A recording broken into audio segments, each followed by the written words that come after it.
workmanship and attention to every detail, from planning to completion. Your local Gingrich Pro will guide you every step of the way. Make you create a custom post-train building you can count on for years to come. Visit GingrichStructures.com to connect with your local Gingrich Pro and ask about the industry's only 5-year workmanship warranty. That's GingerICHStructures.com.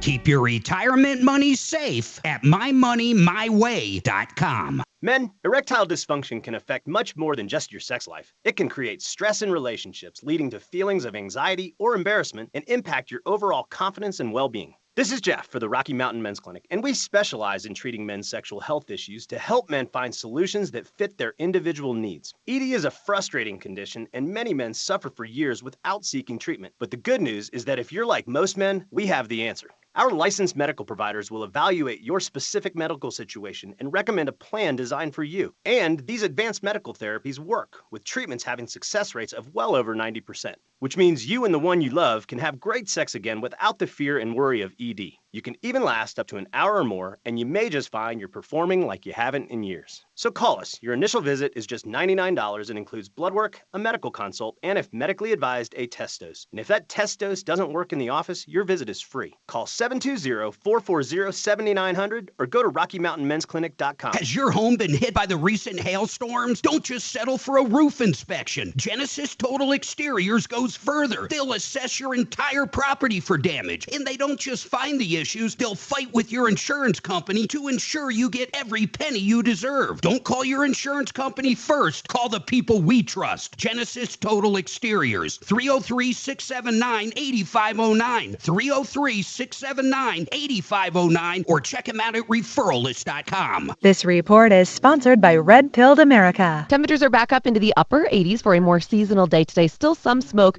but Thursday gets very smoky again with temperatures back up in the upper 90s. I'm Fox 31 Pinpoint Weather Team meteorologist Kylie Burse. Has socialism ever worked? This week on Red Pilled America, we tell the story of a fascinating community that proves once and for all whether socialism could work in the U.S. Listen to Red Pilled America on the iHeartRadio app. That's Red Pilled America. News. Talk. We need to talk. Talk. This is Denver's talk station, 630 KHOW, iHeartRadio station. Hello? Hello? Hello. Thank you for putting out your show on iHeartRadio. Without that, I wouldn't be able to listen to you. This is Denver's talk station, 630 KHOW. Here, let me. That should work. Yeah, we're good. Okay. We're streaming on YouTube right now, so just so you know, I have my. Let me get my YouTube morons up and running.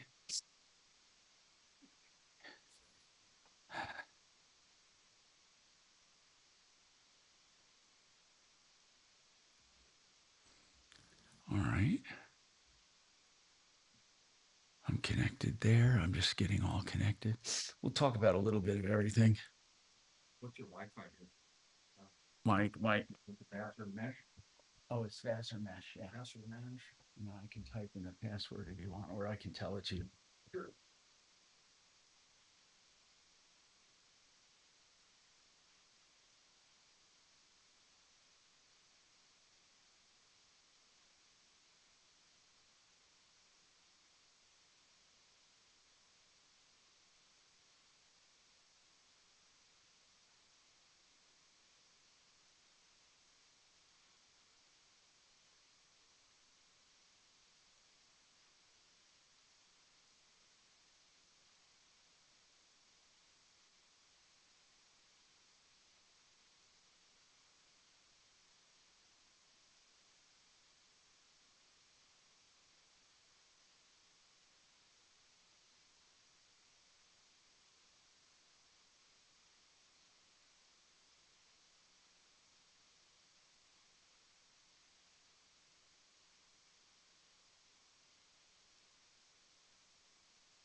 Denver. This is 630 KHOW, Denver's talk station, an iHeart radio station.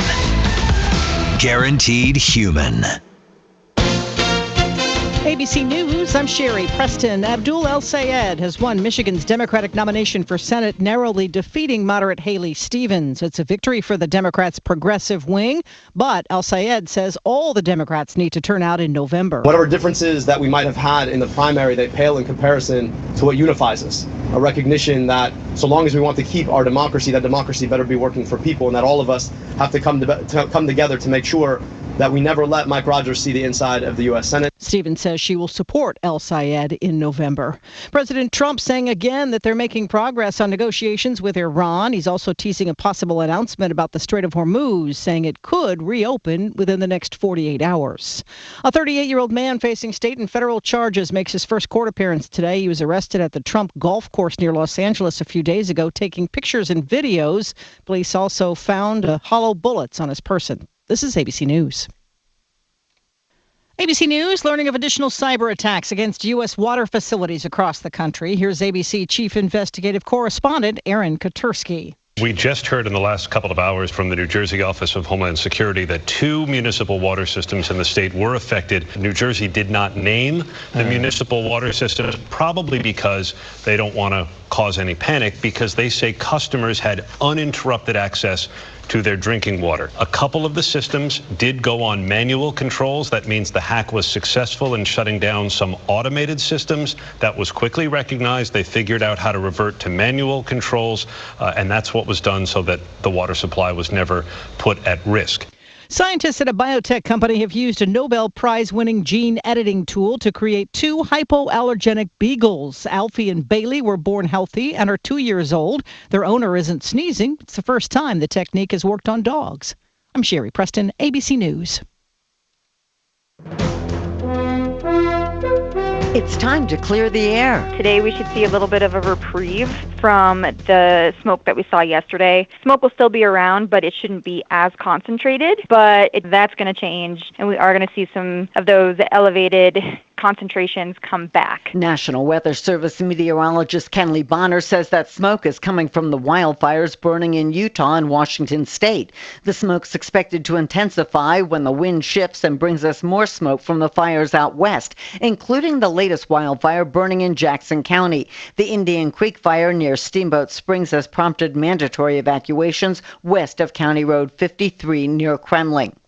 Denver is changing the way it deals with rundown abandoned homes. They've implemented stricter fines, and they're using a new enforcement system to address problem properties. The goal is to make sure properties comply with city codes and don't remain long-term nuisances for neighboring residents. I'm Brenda Stewart. Now, impact traffic. Yeah, we've got a delay on 270. It's eastbound. It's approaching Vasquez past York. Got a semi-rig. It's actually blocking up 2 lanes. It's got traffic tied up all the way back up over I-76. It looks like they're getting by on the shoulder. Avoid that if you can and stick with I-25. It's wide open. I-70 looks good.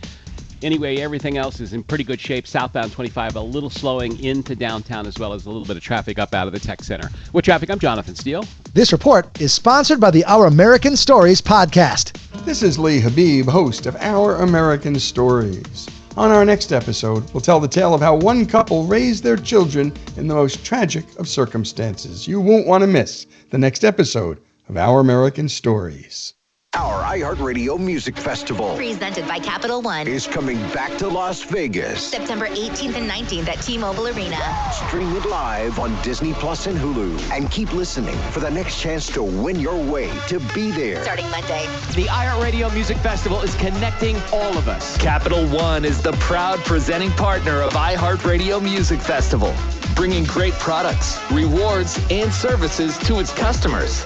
What's in your wallet? What makes a law firm right for you? If you're injured, it should be someone with the experience and track record to prove he's intent on making you whole. I'm consumer advocate Tom Martino, recommending John Fuller. I've seen him in action. He'll listen, he'll give advice, but mostly he'll fight for what you have coming. And he can get started right away. Call now for help. No appointment necessary. 303-597-4500. 597-4500. Call Fuller.com. This year, celebrate America's 250th anniversary with a limited edition timepiece from Wasson Watch. Founded by a Marine Corps veteran and assembled in the USA, Wasson Watch creates rugged military-inspired watches built for everyday wear and lasting performance. The exclusive 250th anniversary collection honors American heritage with craftsmanship that stands apart. Right now, select watches are $300 off. Shop the collection today at wassonwatch.com. That's WASSON Watch.com. Trust Wasson Watch to help you mark history in style.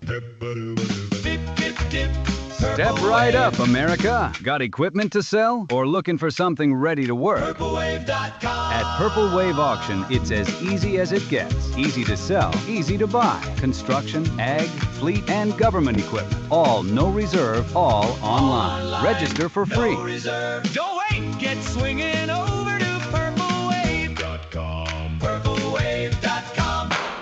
Excel Roofing, we're on top of it. It's Henry Bretz with Excel Roofing. If your home was in a hail or windstorm, you should call Excel Roofing first. We'll let you know if you have damage and if you should file a claim. 303-761-6400. Excel is Martino's favorite roofer. Honest inspections, no cancellation fees. You don't pay a cent until you're content. 303-761-6400. ExcelRoofing.com. We're on top of it. Now, here's your chance to win $1,000. Just enter this nationwide keyword on our website. Fun. That's fun. Enter it now. It's the Dan Kapla Show. Afternoons 4 to 6. Wednesday at 4, we have some prominent Democrats in Colorado now who want to eliminate the state of Israel, yet they claim they're not anti-Semitic. We need to stop this anti-Semitism now. Ripped off. Bad news. You need advice so you don't have to lose. We'll come running just as fast as we can. Troubleshooter's gonna help the common man. This is the Troubleshooter Show. Now, Tom Martino and Major Marc Mager. Hey, welcome to the show. I'm back today. I think Mark is on remote and will be chiming in from time to time. I'm in my home studio and we have a guest today I'll tell you about because it's very important, very timely if you own a business. Kelly Clavin is with Atlas CPAs and Advisors. We're going to talk about bookkeeping, taxes, retirement plans, anything to do with your business or your individual taxes. Right now, though, I'm going to go to the phones as we always do when you call. And the number to call, if you're listening, is 303-713-TALK. 303-713-8255. That's the iHeart line. And then we have the 303 Martino line, and that line rings through to us 24/7. So you can always call, leave your number, and we will either get back to you or if we're here, it'll come right through.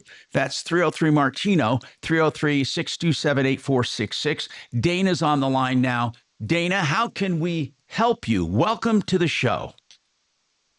Hi, thank you. Yes, my recent story is I've been working with a home stager for quite a while now, and she's blaming me for her truck breaking down because it stalled on me one day and it didn't start. It acted like the fuel had a hard time getting to the motor.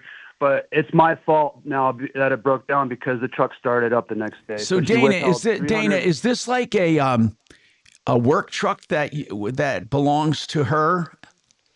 Correct. Yes. Okay, and you work for this home stager, and you were driving a company truck. And why would she blame you for the company truck breaking down? Because the truck started the next day. Her words and her words exactly verbatim. Okay. And so what's the consequence? Did she fire you or is she charging you? Or tell me what matters. She worked me with the intent to withhold pay from me. She withheld $315 from me. Wait. That's offset. So she's literally charging you. What is she saying you did to the truck? She said I didn't keep enough gas in it, which is a lie because I'm not the only one that drives it. And she doesn't provide the gas card with, she doesn't keep the gas card with the truck key at all times. So I have to keep calling her for gas. So how much is she, how much is she charging you? $315 and some change. The cost of the U-Haul that she rented for the day, the Uber back home, and a couple hours of my pay. That's ridiculous. Did she fire you? She's not working me anymore, and she's she's acting too busy to actually sit down and. Are you a 1099 guy, Yeah. or okay? You're a 1099 person. Yes. Okay, let's analyze this, Deputy D. Let's analyze this. Who do we have? Who do we have at the studio? Anyone standing in? Any deputies at the studio? We do not have. Okay, so Deputy D's on with me. I think Mark is working on administrative stuff along with Suze. So here's what I think. In employment, they do have a right to offset wages for certain things when you leave. I do not believe they can willy-nilly withhold your 1099, but she's basically doing just that. She's saying she's the judge, jury, and executioner, and basically just saying you're guilty. You owe me $300. Now, she can go after you for that money, but I don't think she can withhold the 1099 wages, or they're not wages, whatever, the 1099 compensation, simply because of her hunch. And you might have some lien rights here. It depends on what you do. Do you help stage homes? Dana? I'm on Tasker I'm on TaskRabbit, Tasker, all those apps. Yeah, but Dana, do you actually go to the home and stage it? Yes, that's what I did for her. Okay. And actually installs and destalls. Right. So you probably, this is my hunch, can put a lien on some of those houses. You worked on those houses. You were hired to work on those houses by a contractor who is your boss, and she won't pay you. I don't see why it would be different than any other contractor hired to work on a house and not being paid. So is she subtracting that $300 from what she owes you, or is she trying to send you a bill for $300? She's subtracting it. Okay, and it's over. I think, right? Isn't that, Dana, isn't that right? No, she purposely worked me with the intent to hold the money because. Well, that's what she. So the answer is she's withholding what she owes you. Correct. Correct. D, yeah, why? What does that? I think he can lien the house. He worked on the house. He's not being paid. I don't think this qualifies. At the time, I wasn't working on a house at the time. I was doing a furniture pickup from her from our house. No, I understand, but the $300, can it be traced to a job you did at a house? No, she pays me through Venmo. Okay, I understand that. What did she pay you for? If I go put a widget on a house and I work on a house and I don't get paid, or I work on two houses, I have a right to put a lien on those houses. Now, but you're saying that's what she does. But you're saying the $300 was not withheld for a specific job. It was withheld for what? Like moving furniture from one place to another, right?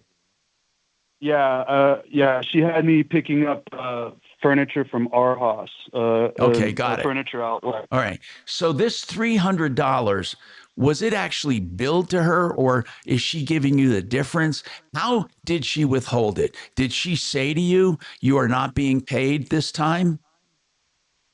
Yeah, she just the last time she paid me, she detailed it like saying she's just going to take, she took that amount out of it, what I thought I was getting. Oh, and I see. And she just, Right. yeah. So I thought I was getting a certain she amount. Yeah, she literally underpaid. put it on a line item that she's offsetting that money, right? Yeah. So this is a wage dispute. You can sue her in small claims court, but you may lose and she may never use you again.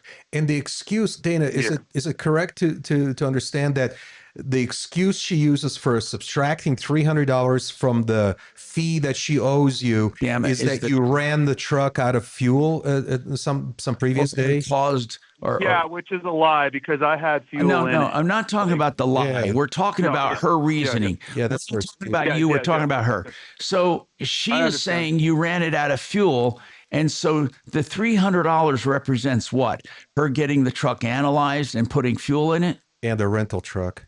And a rental truck? The rental truck. Yes, correct. I mean, that sounds really chintzy, Tom. This I doesn't sound good. What is the name of this stager? Farron Droz. Her company is Five Empires. It's called Five Empires? Empires, yeah. Five Empires. Okay. So I found them. All right. You want me to give him a call, Tom? Yeah, I'd love it, D. I'd love to see her reasoning for that. Oh, that's interesting. So I'm trying to access their website, and it says server not found. It's not a great. I can give you her phone number. Yeah, let's do that off the air. Does it end in 77? Yeah, let's get that number off the air. D, let's do that. We'll get I'll that give her number. a call. Well, I mean, it's $300. I mean, how petty is this person going to stay? Yeah. Okay. This hour brought to you by the best system you can buy for water purification, water softening, drinking water. The entire house covered for $3,600 fully installed, or drinking water, $1,100 fully installed. It starts that's for reverse osmosis, whole house softening, just $1,800. Waterpros.net, the best and the lowest prices. 303-862-5554.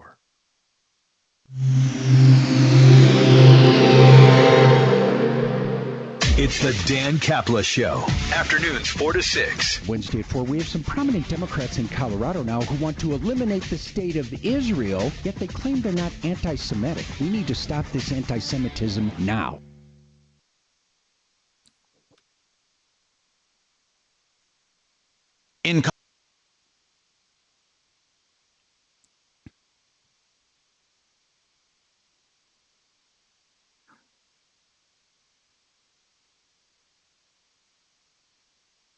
All right. How much time do I have? Till we're back, 5 minutes. Thank you. I'm going to take a hike here for a minute. I'll take your mic's on. Yeah, thanks. Do you need the network password, or you? Or you're in the network? I'm in there. Thank you, though. Mm-hmm.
Oh, yeah.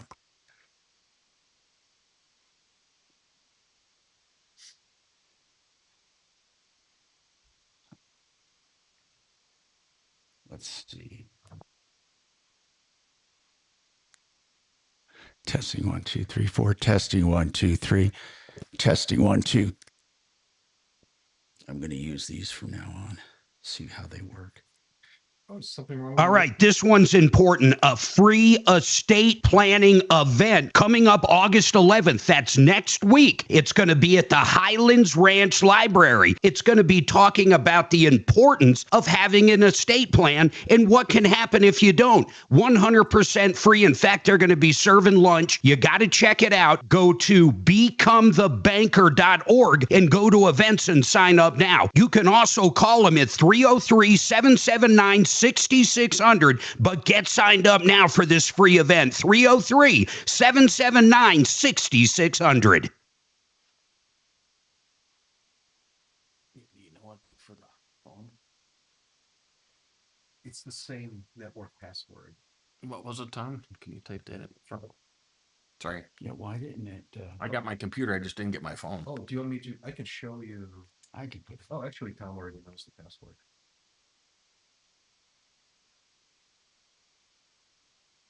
This wasn't good. Getting good Wi-Fi down here. So. What was it? It wasn't connecting really. Right in the basement, you know. Your computer's connecting? No, my phone wasn't connecting. Oh, I see. We do get service here. My Verizon service is just fine. What's that? Yeah. What service are you on? Verizon. Yes, Yep. You will work just fine with it. Thanks, Tom.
Hi, Tom Martino here. Welcome to the show. 303-713-TALK, 713-8255. All right, so we're going to call over to that company for him and see if we can do anything for him. Dana says... Axe has an update. Oh, we have one already. Who has an update? Axe should here. 1 second. Oh, He's Axe connected called. his headphones. I Axe. jumped the gun. Appreciate. Okay, I'll tell you what. Let me go to Jeannie, and then pop right in. I think Deputy D was going to call, but if Axe has something to say, have him chime right in. Jeannie, what's going on with your insurance? Jeannie, welcome to the show. What's going on? Well, a lady ran a stop sign and hit me. And then I drove my car around until I could do the estimate, which was the day before yesterday. Was there an accident report? Was there an accident report? Actually, in Nevada, if nobody got hurt, we're supposed to just do the insurance with each other. So we did that. Okay. You exchanged information, and then this is in Nevada. Yes. Okay. And then what happened? Yes. Somebody stopped. He was a witness. He gave me his phone number. I got the estimate, and then yesterday he told me that it was a total loss, that her insurance didn't want to pay $3,000 to fix my car, which was 2 doors, and that they want to buy my car out for $4,000, and I bought it for $10,000. And in Nevada, there's no cars cheap enough for that, and I'm handicapped, and I can't get around. I called my insurance adjuster and claims and Yeah, but you they all don't. told me I it's a doubt 14. with an old car like that. I doubt you Yeah. have. You probably don't have collision coverage, so your insurance isn't going to do anything. But this, Jeannie, this is a very common problem. The other party is at fault. Now, here's something I want to tell you. I'm going to tell you the bad news first, okay? The truth is, when someone destroys something that you own, in this case, a car, all they have to do is either pay to fix it, or the most they ever have to do is replace it or pay you for replacement. Now, Jeannie, here's what I want to give you an example. If I bought a car that was worth $10,000, but the guy charged me $50,000 when I bought it, and someone destroyed my car, would they owe me $10,000 or would they owe me $50,000? Probably less because once you drive it off the lot. No. The reason is this: they only owe you what the car is worth, not what you paid for it. Now, I'm not saying it's worth just $4,000. I'm not saying that. It could be though. So but what you said in the beginning was, oh my goodness, they want to total my car and they're only offering me $4,000. Is that what they said? Right. Okay. Yeah, pretty much. Yeah. That's all they have to. That's really all they have to offer you is what it's worth. But is it worth $4,000? I don't know. We got to figure that out. What kind of a car is it? It's 14 years old. It's a 2012 Equinox, Chevy Equinox, and how many miles? How many miles? 160. Yeah. 160,000. Okay, I'm gonna give you some bad news. It could be that's all they owe you. If it is, you see, right. when did you pay? How much did you pay for it? Let's see, 23. I bought it for 2,000 straight up. I didn't put payments. Did you say 10,000? Yes. Mm-hmm. Okay, and they're offering you $4,000. Which is good, I guess. Everybody told me that was a good deal. It probably is. You wanted to get more money. The problem is they only have to pay you what it's worth, Jeannie. See, now you might want to ask a dealer or do your own research. They also have to pay you sales tax. Mm-hmm. So are they ready? I mean, you say you can't find a replacement car, but Jeannie, that's not their problem.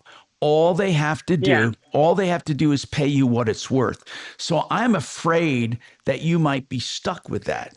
Tom, yes. I just thought of something. Jeannie said that she's been driving this car around.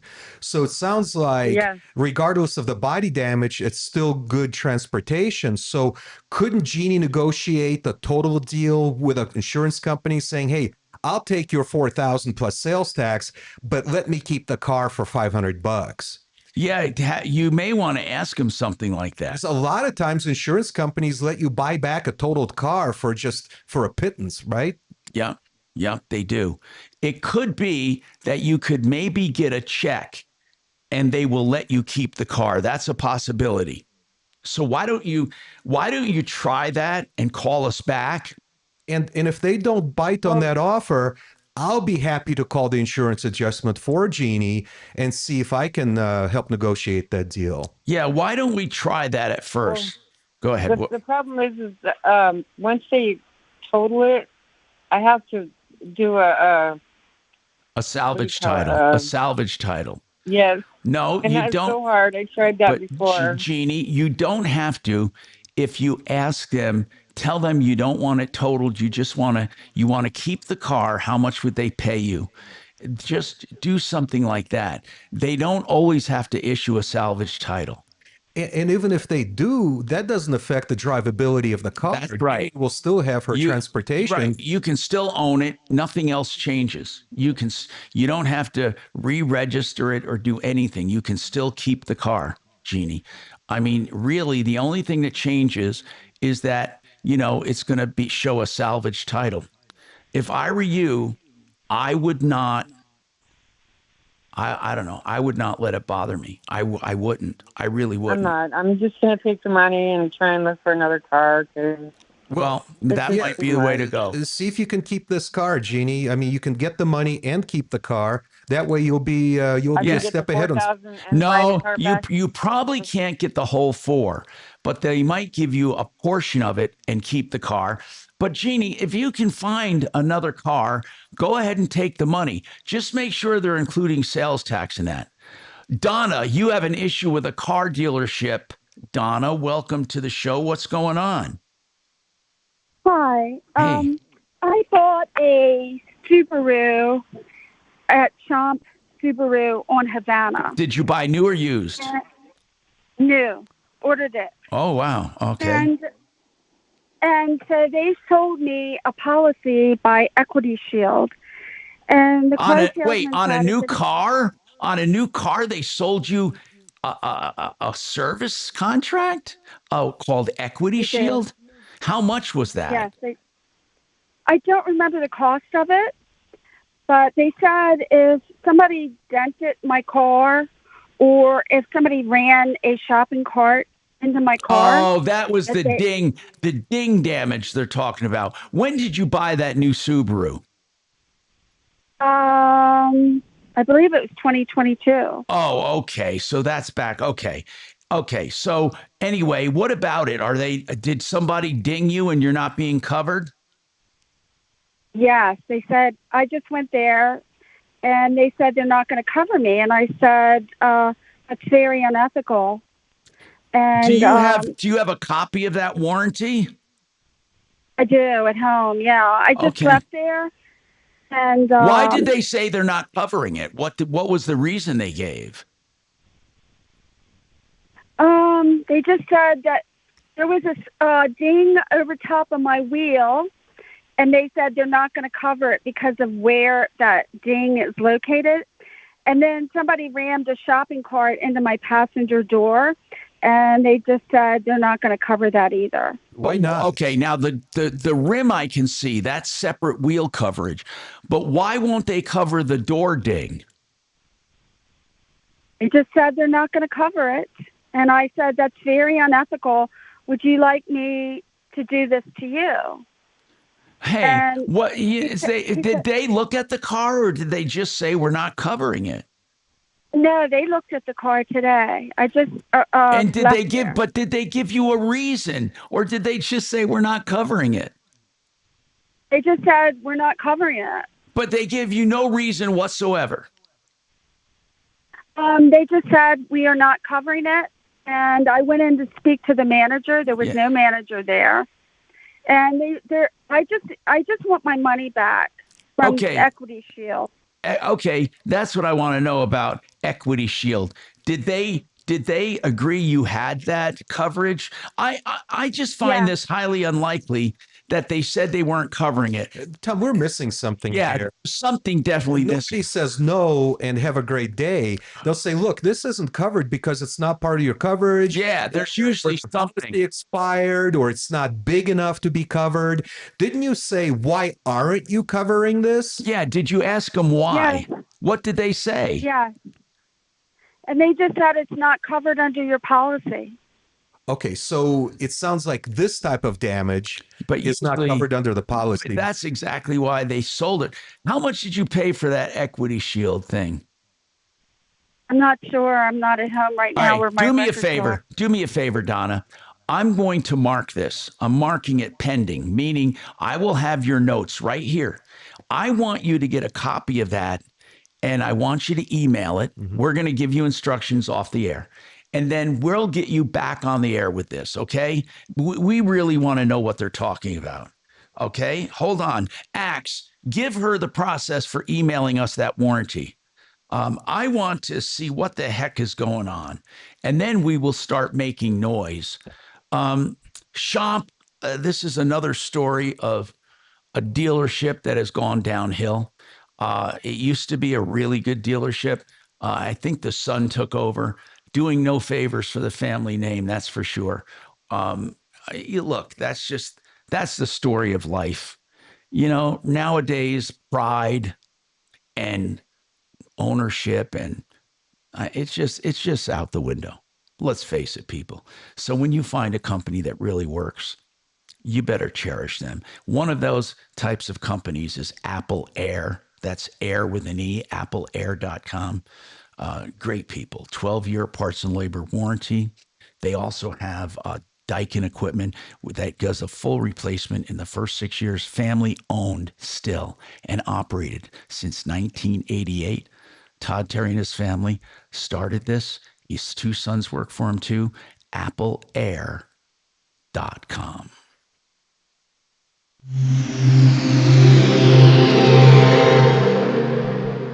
This is Denver's Talk Station with Tom Martino now. Dan Kaplis today at 4, 630 KHOW, Denver.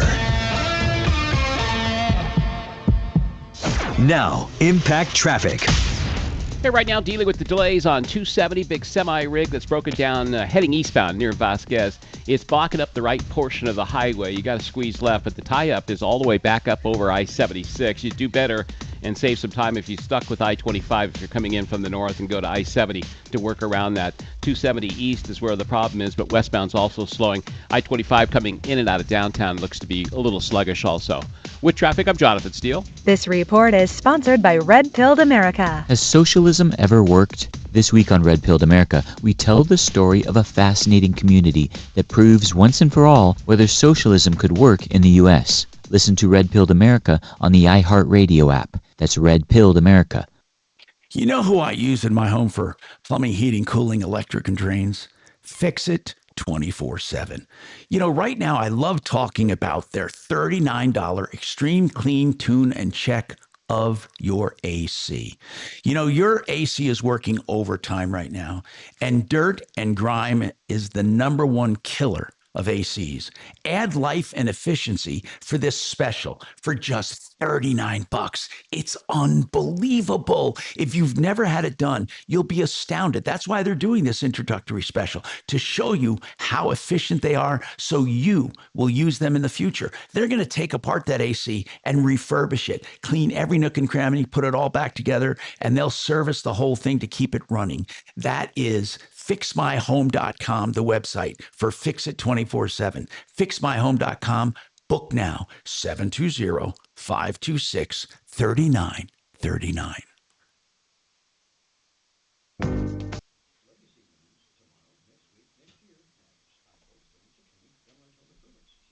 God, they're lucky people buy these damn things, and then they just turn around and not honor them.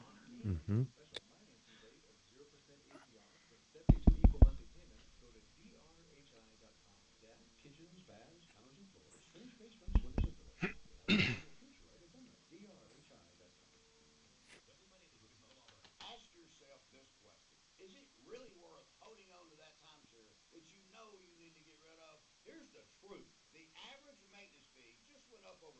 That's the problem. Is not.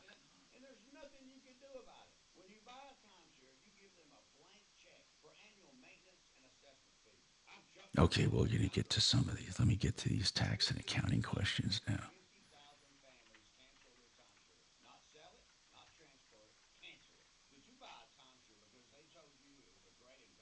All right, got a bunch of them.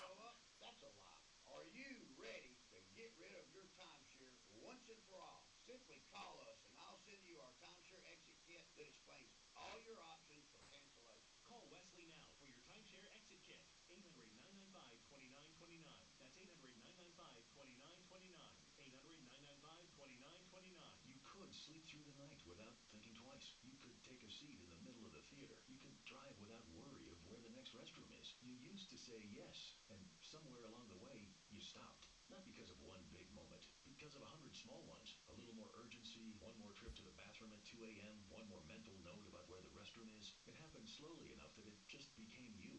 But it's not you. It's enlarged prostate, and there's a treatment called aquablation therapy, the only ultrasound-guided robotic-assisted therapy for enlarged prostate. Find an aquablation therapist near you. Call Aquablation Denver at 720-637-9567, 720-637-9567. That's 720-637-9567. All surgical treatments carry risks, and results may vary. Side effects may include urinary symptoms, mild pain, ejaculatory dysfunction, or infection. In rare cases, complications to the urethra and rectum may occur. Aquablation therapy may not be right for everyone. Talk to your urologist to learn more. Visit aquablationdenver.com. Colorado, don't spend another summer painting. Do what your neighbors did. They called Rhino Shield. Looked at what it was costing me to have my house painted and realized that while it costs more initially for Rhino Shield, over the life of the product, it's a lot less. And Rhino Shield's not paint. It's better. And it's A1 fire rated. We chose Rhino Shield because of the durability of the product. Paints are mostly water. Less water gives you a more resilient product. The warranty, 25 years, is something I just don't think you can beat. We're very excited that we don't ever have to paint again. Colorado, good news. Now you can get Rhino Shield for 10% off the regular price. Really would like to say thank you to their entire staff. Everybody all did exactly what they said they were going to do, exactly the way I wanted it done. To get the limited time offer of 10% off the guaranteed protection of Rhino Shield, call 720-463-4333 or rhinoshieldco.com. Never paint your house again. Rhino Shield. When you're hiring, have you ever felt like you're missing out on meeting truly great candidates for your roles? It seems impossible to find them. They have to be out there somewhere, right? Well, they're not hard to find when you know where to go. And that place is ZipRecruiter. And right now, you can try ZipRecruiter for free at ZipRecruiter.com/radio. ZipRecruiter helps 10 million people with their job search every day. And because these people are actively looking for jobs just like yours, it's easy to find the right person right away. In fact, 4 out of 5 employers who post on ZipRecruiter get a quality candidate within the first day. But if you're not using ZipRecruiter, you're missing out. So see what it's like when the impossible is easy. When you go to ZipRecruiter.com/radio right now to try ZipRecruiter for free. Once again, that's ZipRecruiter.com/radio. ZipRecruiter.com/radio. Never miss out on Troubleshooter Show. Can I get a first name? Michael. Hey, I'm Tom Martino, your troubleshooter, 303-713-8255. How are you doing today? And I want to tell you about Frank Duran, the realestateman.com. He does tremendous outbound marketing for your home when you list with him. He'll put it out to thousands of people, and he stages the home, in some cases, does deep cleans, and he never holds you to a long-term contract. He knows he has to earn your trust every single day. 303-920-1622, Frank Duran, therealestateman.com. Okay, so we do have a couple follow-ups here. By the way, Atlas CPAs and advisors are with us, and I do have people who have texted me questions, and I welcome your text, although I wish you would call us as well. Here's the text number anyway, 747-999-5280, 747-999-5280, and the number to call, of course, is 303-713-TALK. That's one of them. We have Michael on the line here. You have a couple of questions, Michael. What's going on? What's happening? Yeah, I bought a used car from a car dealership. Yes. This is my second one I bought from him. Yeah. I bought one before and I paid it off. This is my second one. Okay, when I bought it from him, I thought it was a little bit high price. And I told him, so he said, okay, I'll tell you what, I'll talk to you. And I'll keep the note. You pay straight to me, and you don't pay no interest. Okay. So I said, fine, that's cool. That's called buy here, So pay here. Buy here, pay here. Okay. Yeah. On this one. Anyway, I gave a down payment. And then I made 3 payments on the car. Now, the bank called me and told me that he's going to transfer my note over to the bank. And now the bank's going to charge me interest on it. I'm going to pay a lot more money than what I wanted to. Wait a minute. Can he do that? No, not really, not after the fact. He, in your original paperwork, does it say that the dealer is financing you? Yeah. Dealer financing me, no interest. And Okay. I make the payment straight to him. And then when he changed it to the bank, though, you have to sign it. Did he give you anything to sign? I'm 72 years old. I think he did. I'm not sure, but I went in there to make my last payment, and she goes, "Well, I'm gonna help you get your credit score up. Sign here," and I signed it. And I think man, that's God dang it. That's what happened. They tricked you into sign, but you were making your last payment. So what the hell did they have you sign?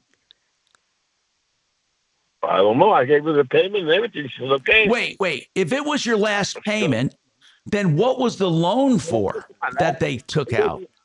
It wasn't my last payment. I made 3 payments. It was your most recent payment. I get it. So when you went to make a payment, they had you sign something and turned it over to a bank. I guess so, but I don't know. Yeah, I'm pretty sure that's what happened because she told me she's going to help me raise my credit score. How much? Okay, but you agreed to it. What I want to know is how much did it increase your payment? All I know is I got to start paying interest on the car. That's I understand. I don't know how much. But is your payment going to be substantially more? I'm pretty sure. Yes, it is. Michael, I have bad news for you. I just got to tell you like it is, man. If you signed a loan agreement, they have a right to do it. You signed it. You know, and now you have a loan with the bank. How much do you have to pay off this thing? How much is left? $5,000. And how much have you paid so far? About $4,000, which is the down payment, and my last I made 3 payments already. Okay. What kind of car was this? 2012 Volkswagen Jetta. Do you like the car? I love it. Good. I am so happy about that. So what was the price tag on that? $13,000. 13 for a 2012 VW. Listen, man, I don't. Yeah. I just have to tell you, it's too late to do anything. You signed it. You bought the car, and you signed it. So what you can't. I mean, unless they just do it, they're not going to do it, man. They're not going to just let you out of it. Can I just tell the bank I don't want to pay them? I don't want their loan. No, you already signed it. You already signed it. You have to pay it off. You can't just tell them I don't want it and they rip it up. I mean, it's a loan. How many miles on the car? 98,000. All right. Look, here's the deal. I don't know. I think. Tom, it's not clear to me what the actual problem is. It sounds like Michael likes the car. Nothing is. He has the car. He just doesn't like dealing with a bank. Is that what's going on? And he didn't substantially overpay. What's going to happen is I'm going to pay a lot more on it because I'm going to start paying. That's right. When I made the deal with him, he said, I will not charge you interest. Now he switched over to Michael, bank, I get it, but you let him. You let him. You signed it. I don't know what to tell you, bro. You signed it. Listen, you understand that. You signed for a loan, and now you say you changed your mind. But the bank doesn't care. If they have your signature on a loan, they expect you to make good on the loan. Michael, I'm sorry. I mean, it truly is that way. If there was any way to help you, I would. How much is the interest? What difference would it make? I'm just wondering. Well, if they're charging, let's say 38%, well, you should refinance. But look, here's the deal, man. Michael, you made a mistake, and they talked you into signing for a loan. I don't see what else you can do, man. You can't just Tell them to tear up the loan and you want to go back to interest-free financing. What's the name of the dealer? Easy breezy. Oh, God. Jeez. Man, I'm sorry. I really am. I'm really sorry. I got to take a break, though. 303-713-TALK, 713-8255. Renew Home Innovations, the most beautiful walk-in Italian porcelain showers you'll ever see at the best prices. Did you hear me? Imported directly from Italy, porcelain showers, walk-in showers. And they do a beautiful job at the best price, 2 or 3 days to put in, a year to pay with no interest and no payments. That's 303-904-2000, 904-2000, renewhomeinnovations.com.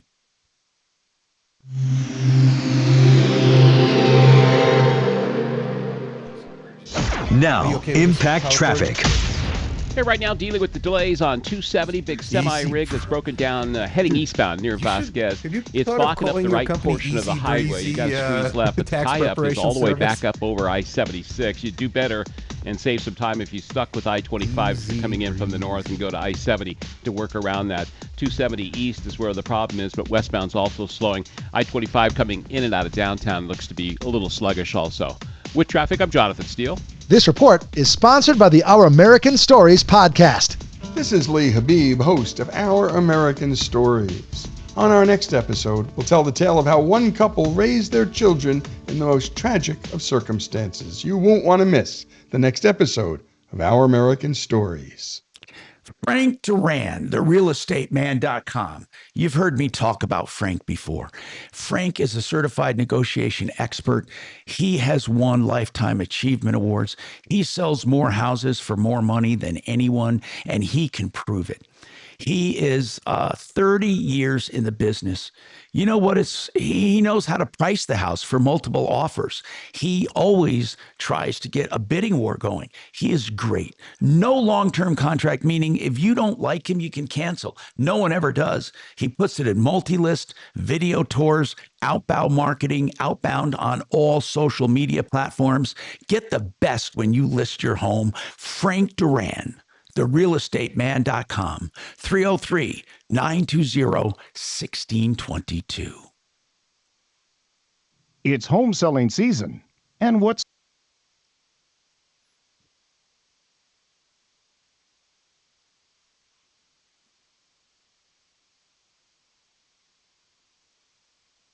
Man, it's too bad. This people make such. Do we? Axe has an update. Good.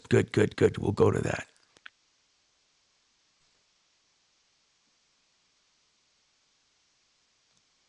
See, these people get intimidated. They sign something, then they change their mind.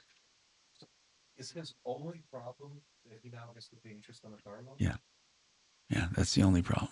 He loves the car. I don't know if I think he might have paid already a pretty hefty price, but Should have said that in the documents. You would think somewhere also. That's right.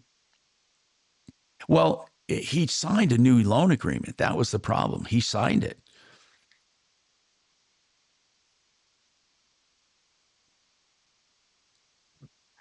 In 2012 Jetta.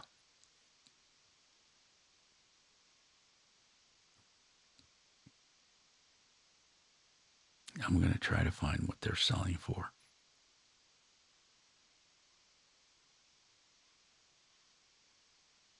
$8,000 the way it looks.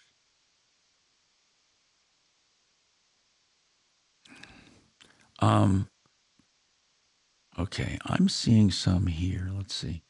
Mileage. What did he say how much miles it had on it? I think he did.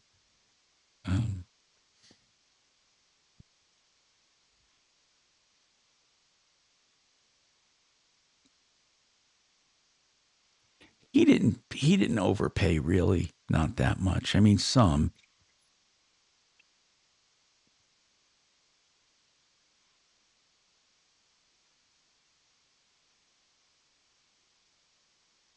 Thank you. Yes, this is awesome. Kelly, thanks a lot. Yeah, no problem. I have this beautiful wooden box, a card file. Yeah. And if we marked up, but that's okay. So I love Did he say what the purchase price was on this 2000? 13, 12 or 13 or something like that. And a few times a year, I'll just page through all his business stuff. And I'll end up calling, I'm going to be like 4, 5, sometimes 6 people. Sure. Because now I have something to talk about. I got some idea about it. Yeah, he overpaid. He overpaid for sure. Kind of looks like it, doesn't it? Yeah. It's a really valuable business. I've done so many great business deals. I'm gonna bomb this. Years after I collected somebody's card. Something else I can help with me. Like, yeah, maybe sit here for now and call you. Yeah. Did he say how many miles were on it? I don't know why. We should get how many miles he's got. Yeah. Yeah, because they're selling for 10,000. Well, I've seen some for 10 at the highest. I've seen 8 to 10 the way it looks. That's a mute point though too now, right? It is. Spots. People don't do research. You sign the note. People don't do research, man. And if you sign the note, you're screwed in. Morons that he doesn't do any research. Oh, no, thanks. 98,000. Thank you for that. He paid 13 and 98. Okay, thanks. I got that. I'm looking all over. And yeah, he overpaid a little bit. He might have overpaid 3 or 4 grand. God, it's so amazing how many.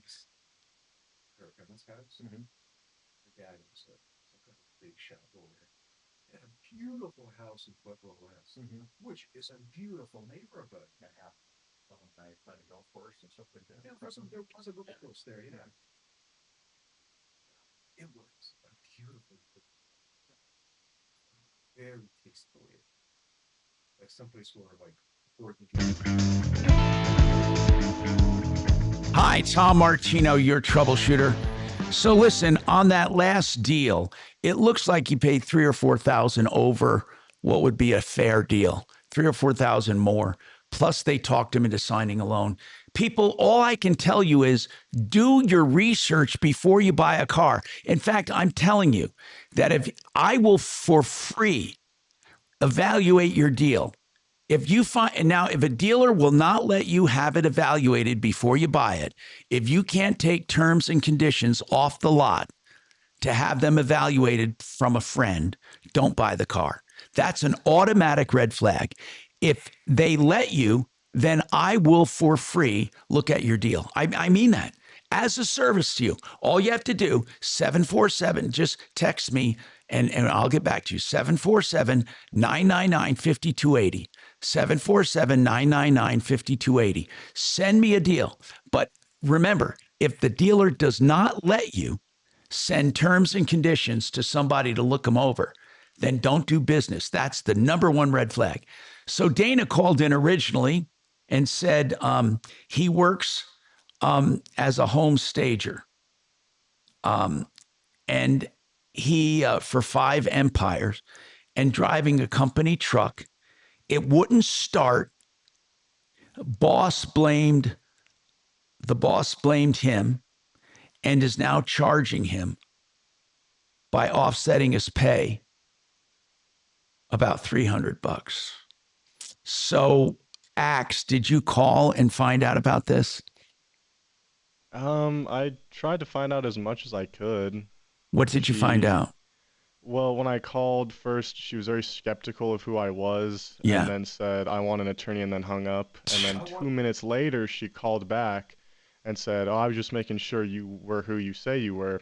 So we started talking, and I said, we'd love to have you on the show just to get your perspective. Right. And then she said, I'll just reach out to Dana with an attorney, and then hung up again. With an attorney. What the hell?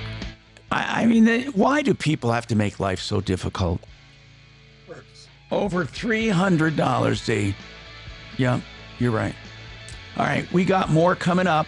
People, I don't understand it, but that's someone who, she's got to get an attorney. 5 empires, home staging. She's got to get an attorney because of $300. We have more coming up with Atlas and your questions right after this. Yeah. Jesus Christ. I'm going to get an I attorney. sure do. Just give me 2 God. seconds. What a. It's going good. How you doing?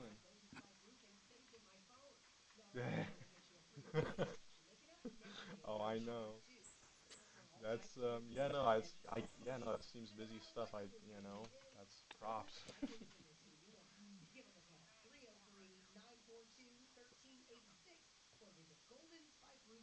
I believe it's the same. It's the same because I still text him. Yo, you do any work over there for the guy who owns all those Dairy Queens, the former car dealer in Pueblo? Oh, yeah, I got you. Okay, the number that I have, are you ready? Okay. No. It's gonna be 720-527, or sorry, That's another guy that 526, wired up. and then Really? 3939. He runs this, one of his Dairy Queens. You too. The Enjoy. drive-through collapsed on a customer's car. No idea who Oh, that really? guy is, but he's And he refused to, and she's a young girl. She's like 17 years old or something like that. She's a teenager. And he refused to cover the cost of her rental car Really? because she has a family that she can rely on for rides. That's crazy. And then furthermore, this douchebag said that I'll pay for the damage, but only at the shop that I pick to do the repairs. That's crazy. Yeah. What a douche. Yeah, what a douche. I mean, what the fuck is that? I mean, 4 days of a rental car. Yeah. Like, that's another $300 at most, right? You should be bending over backwards, yeah. It's his piece of crap Dairy Queen that collapsed on the Wonder where girl's that- car. Where that was at. Yeah, crazy. Huh.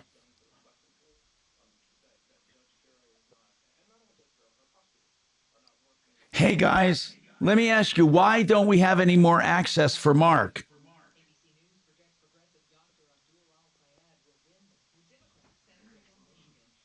Guys? Because there's a Rockies game that's about to happen. They take up two of the 5 accesses. There's a traffic guy using one, so that's a third. And then we have a 4th one at Broncos camp right now. And then the 5th one's being used by you. God damn it. So Mark is gone? No, they can't get him an access to get on. Yeah, that's what I mean. So he's not on the air anymore.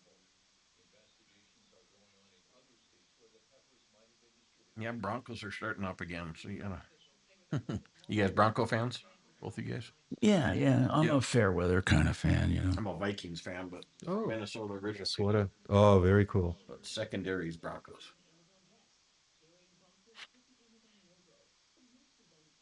So Broncos training camp is now? Yeah, it's starting up. Yep. And then who else? Just those? Yeah. Rockies. The Rockies are the big thing. They normally play at night, so we could normally steal one of their accesses, but they've got a day game today, and they take up 2 because they've got a primary feed and a backup. Yeah, they play at 1 today. And their pregame starts at 12:30.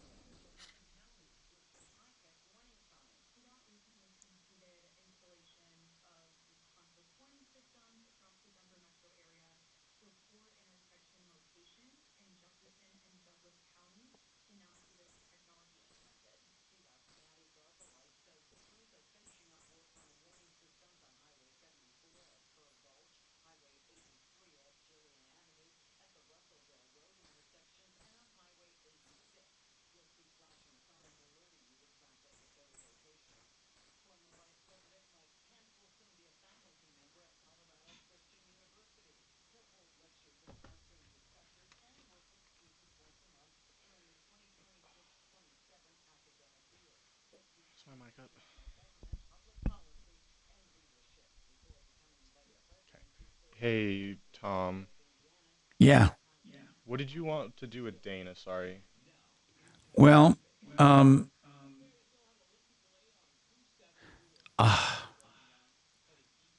let's see, the offsetting. I think that Dana has a really good case in small claims court. So let me bring up Dana and talk to them about it. Okay, perfect. I'll let him know.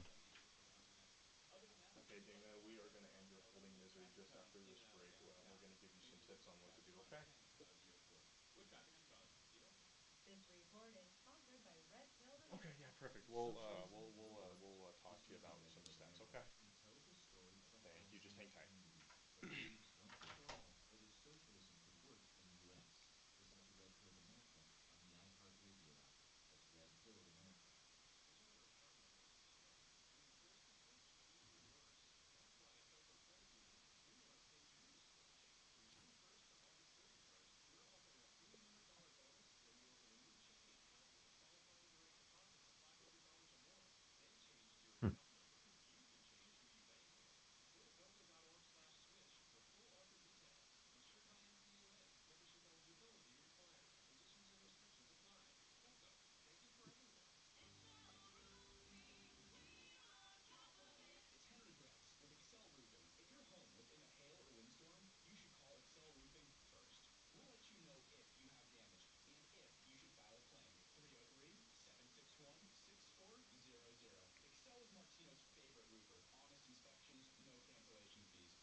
need to go to accounts.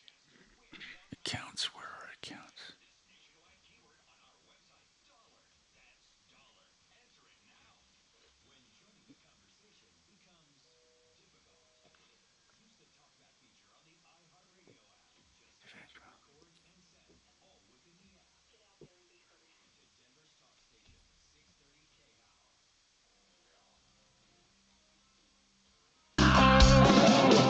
Ripped off, bad news.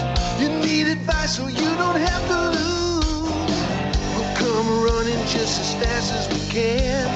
Troubleshooter's gonna help the common man. This is the Troubleshooter Show. Now, Tom Martino and Major Marc Mager.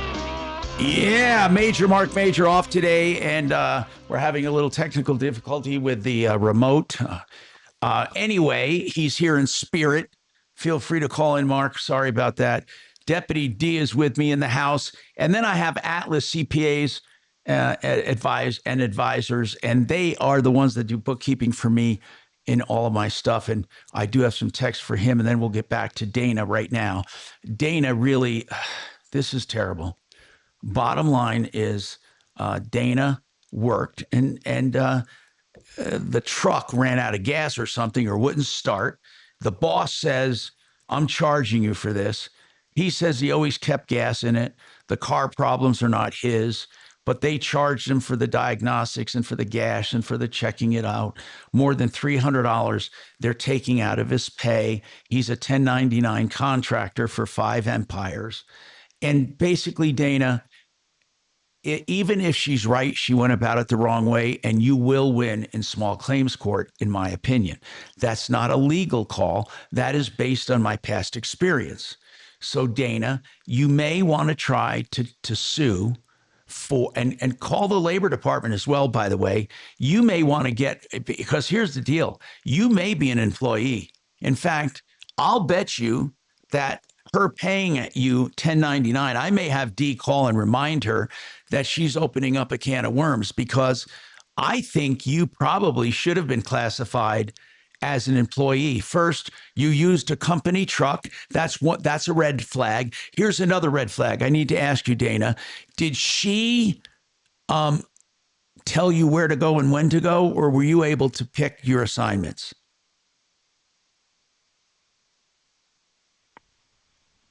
Dana.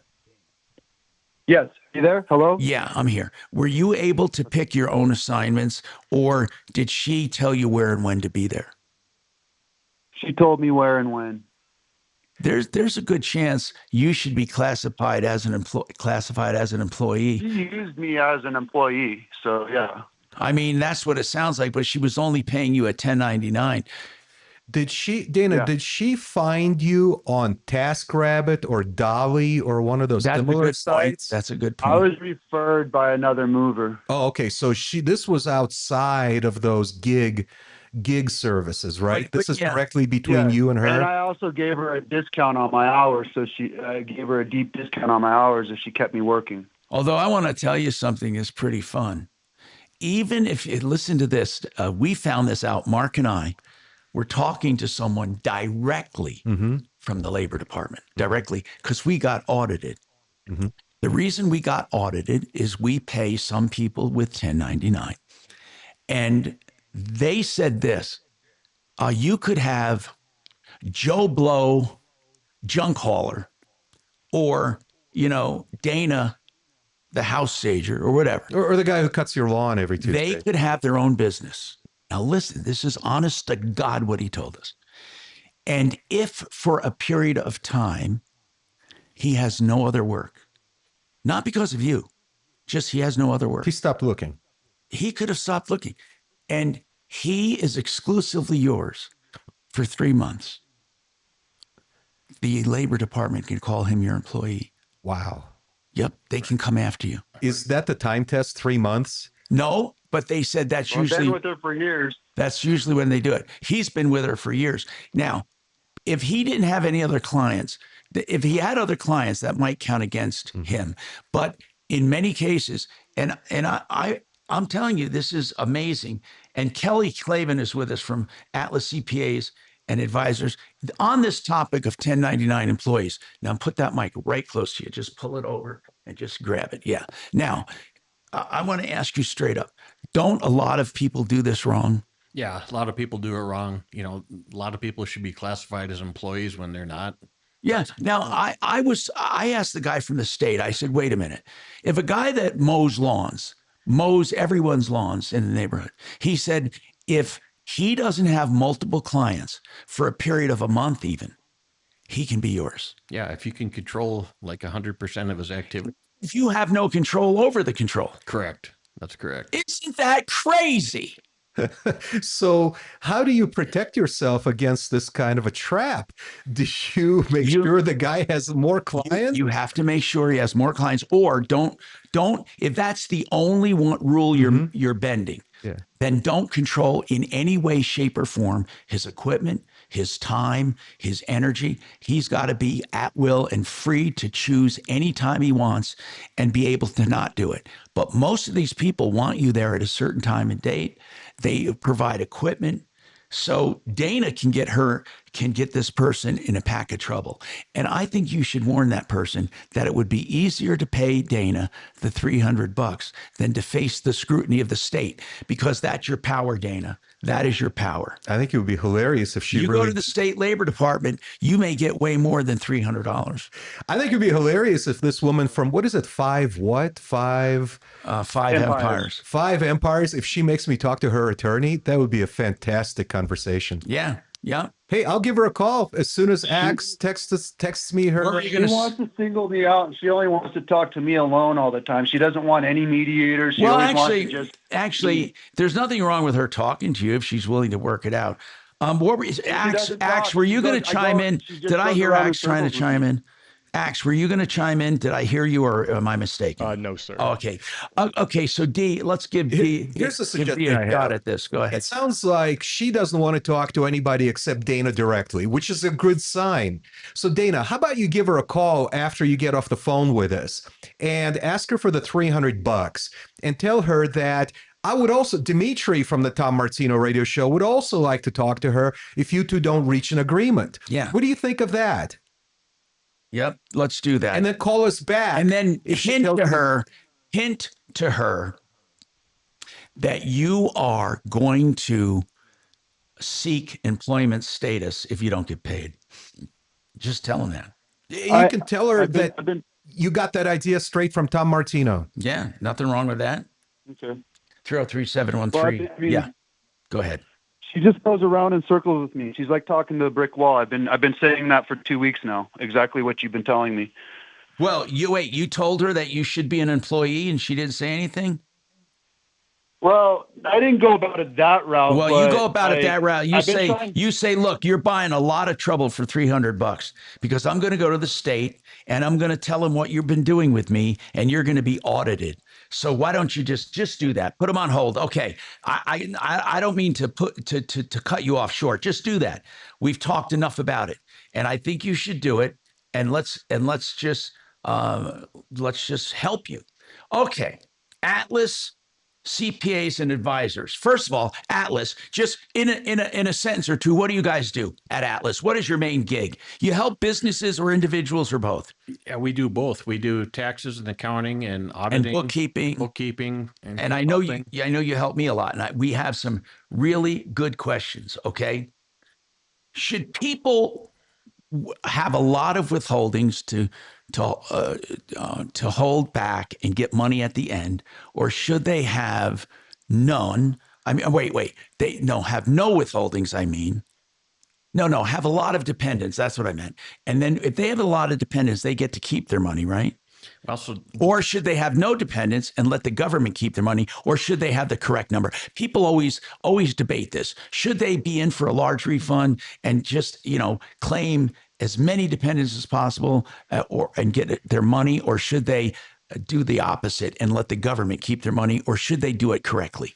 Yeah, so the W-4 nowadays you don't claim dependents on it. You just put how many jobs that you have. So you don't claim. You used to claim up to 0 to 10 dependents, but nowadays you don't do that. So then how do they know what to withhold? Well, they just withhold based off the common IRS tables that are out there.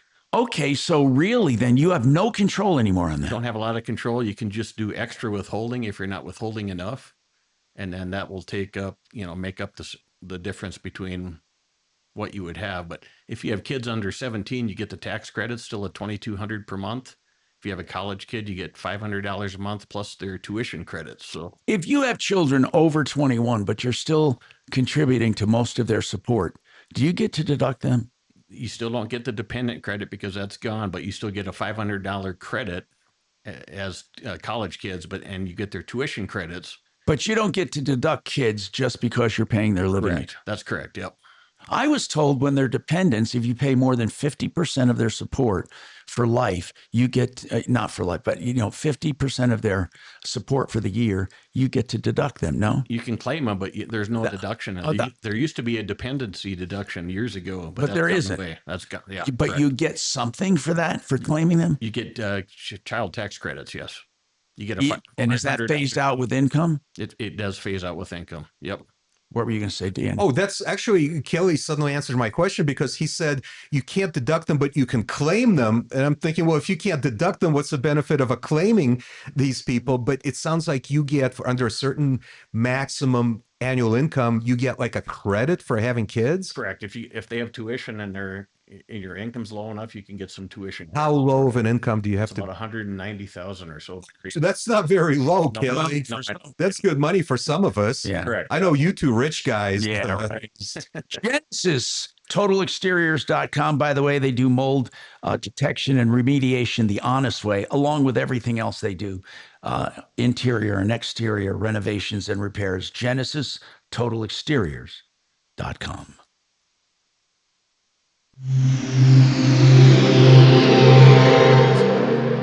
When joining the conversation becomes difficult, use the talkback feature on the iHeartRadio app. Just tap, record, and send, all within the app. Get out there and be heard. To Denver's talk station, 630 KHOW. Gravina's, they have 50 lines of windows, multiple lines of siding and doors. Why do I love Gravina's? Because they have heritage. 950 West Evans, started by Granddad, taken over by his son, and then his son. So Nick, the grandson of the founder, is there, and he knows all about window siding and doors. They have beautiful products, low maintenance, energy efficiency. Gravinas.com, as I said, with the heritage of more than 65 years, 303 Gravina. Hey, I also love, are you listening to me? Because I'm telling you about great companies here. DiscountBath.com. Let me tell you what I love about Discount Bath, the best prices and the best value. That's right, you heard me say it. And contractors you can trust. In this world, I'm telling you, that is a rare commodity. And they will walk the project, they will spec out the project and do all of this without any money up front or any commitment because they know that you'll choose them. But even if you don't, there's no obligation. DiscountBath.com. Whether you're doing a walk-in shower complete for $9,888, or you're doing the whole bathroom or part of the bathroom, a Jack and Jill bath, a basement bath, a master bath, whatever it is, DiscountBath.com. 720-979-2322. Summer storms can spell.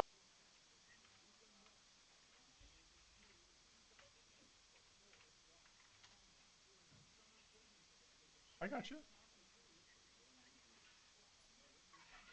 Okay, perfect. I'll tell you what. Tom would love to hear. So who are you dealing with on your taxes nowadays, Eric? What's that? Who are you dealing with on your taxes, Barb? Mostly Oleg. Oleg, and yeah. Barb. He's great. I have some. Oleg is good. Perfect. I have Click some. on that hold, Paul. Hang tight. Okay, let me just turn this off for a second. Dude, I pulled up Next Gen to find the time, and there was like 8 different things open in front of it, so I couldn't sift through it in time.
Hi,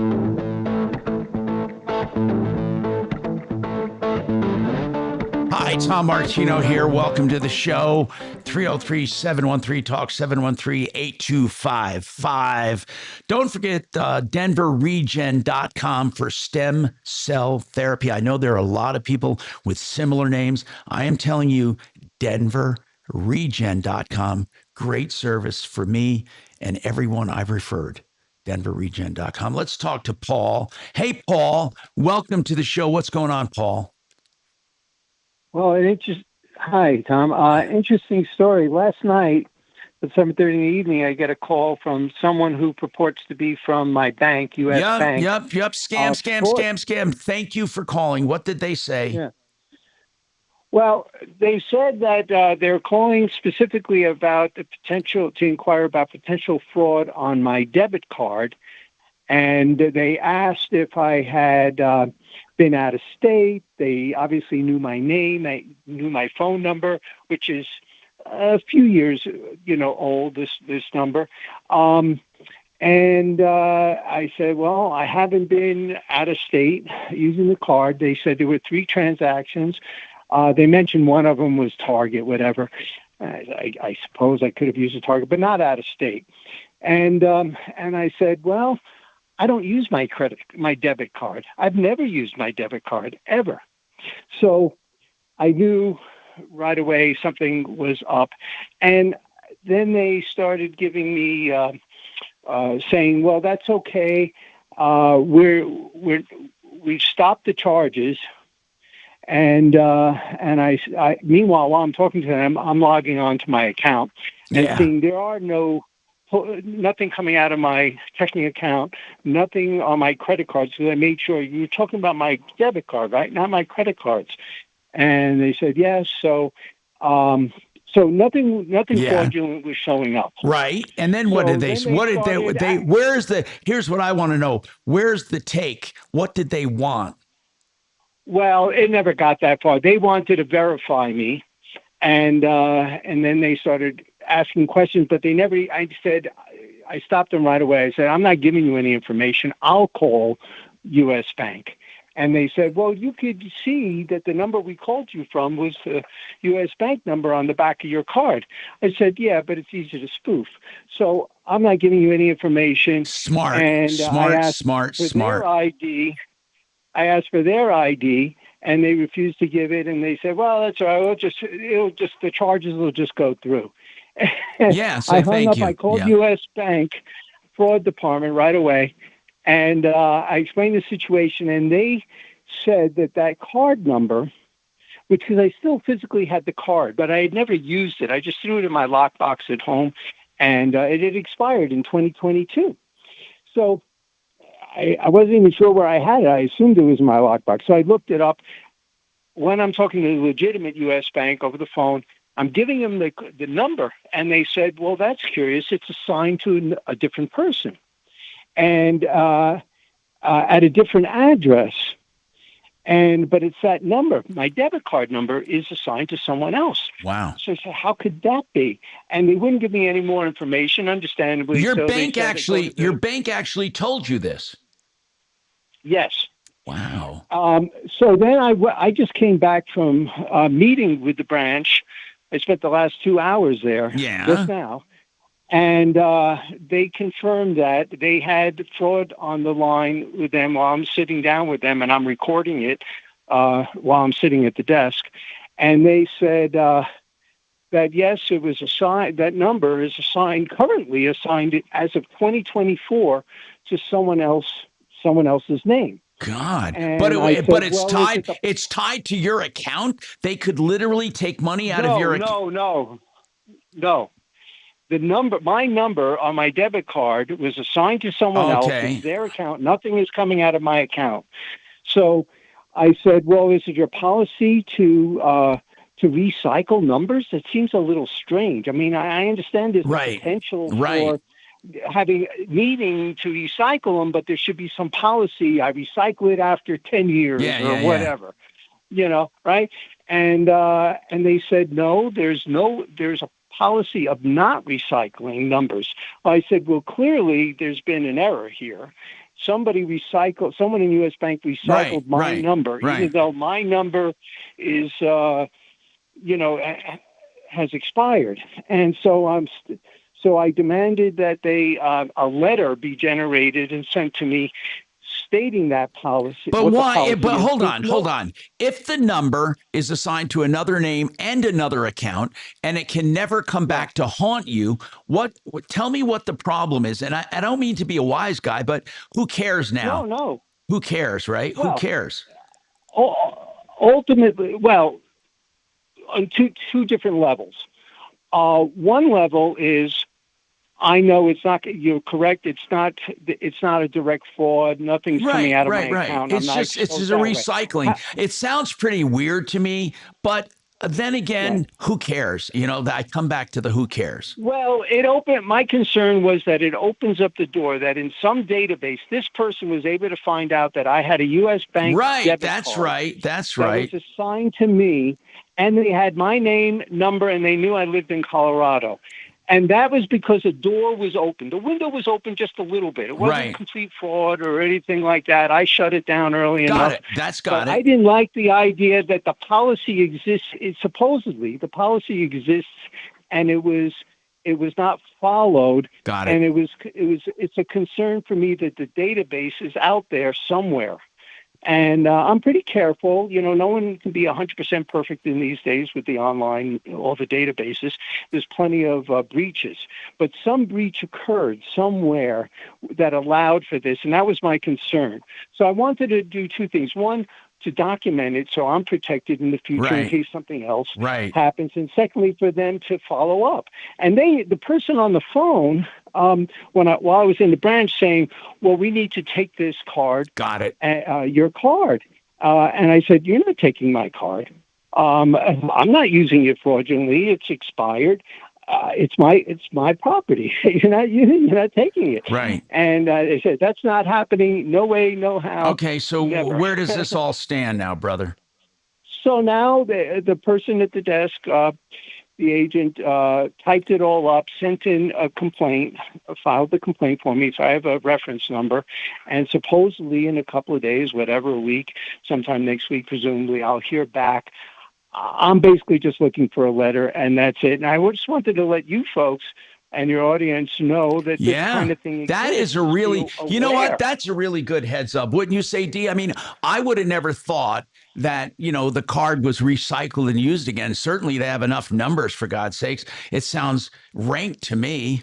I think the process that our caller Paul went through is itself as good as the letter, because it sounds like he documented all of these conversations. He even has an audio recording. Yeah. So I don't think the letter is even necessary, and I doubt that they'll write him a letter, but he's got all kinds of data to back him up in case this ever turns into a problem. Don't you think? Totally.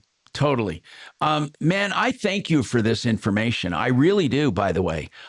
You've helped a lot. And I just, look, here's the thing, Paul, while we're on this topic, and thank you for calling, by the way. We'll put you on hold here. And here's something that pisses me off. And it's been happening to me over and over and over again, specifically with American Express. And I see charges show up. One of them specifically, let me give you an example. There were many. This is one of them. It was called Discord Nitro Monthly. Mm-hmm. It's an upgrade to your Discord account. Never signed up for it. Never. And it has a charge of about $10.50 a month. And they've been charging me since January. It's a lot of money. I mean, I don't want to get... So they said to me, sign into your account, blah, blah, blah. Ooh, Discord or American Express? American Express says sign into your account and just cancel it. And I said, I never activated it. I don't have a Discord account. I tried it one time with my YouTube morons. I didn't say that, but basically I never subscribed to what's called Discord Nitro Monthly. And if any of my morons, I know one of you guys, I think it's either Tim or so, one of my morons, Hellcat, one of them, they do Discord a lot. And I don't know what this Nitro is a month. Anyway, the bottom line is this. I said I never made it, and they disputed it. Then they sent me an invoice saying, that Discord responded with this invoice, and they're going to keep it on there because they had this invoice. The invoice names someone else as the customer, someone else. And it names someone else's email, someone else's information, but they have my number. And I said to Amex, how can you put this back in my account when that's not me and that's not my email? They said, well, they have your card. I said, that's the nature of fraud, isn't it? They get your card. Oh, no, I swear to God. So they said, listen to what they said. I want people to hear this because I've never heard this logic. They said, but you disputed the charge. And I said, yes, I did. They said, well, that's why we put it back on, because the charge is legit.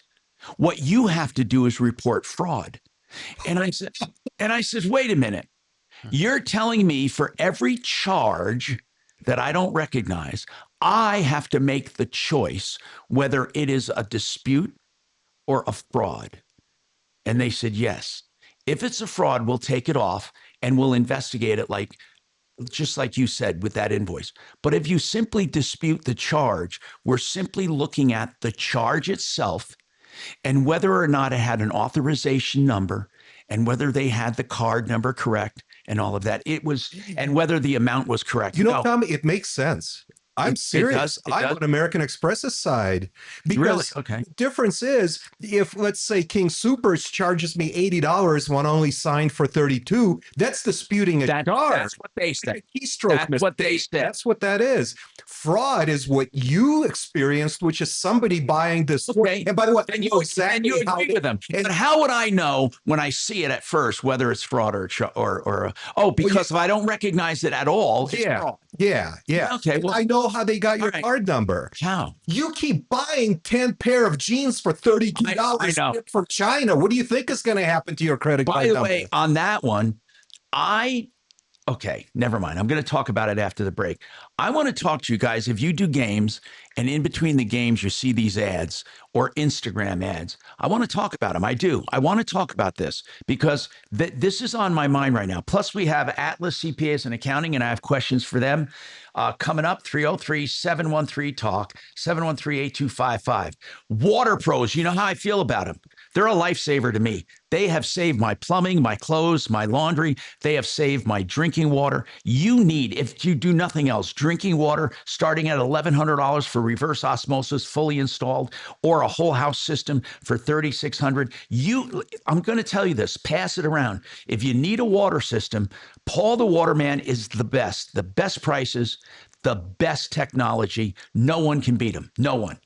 $3,600 whole house, or $1,800 for just a softener for the whole house. 303-862-5554, waterpros.net.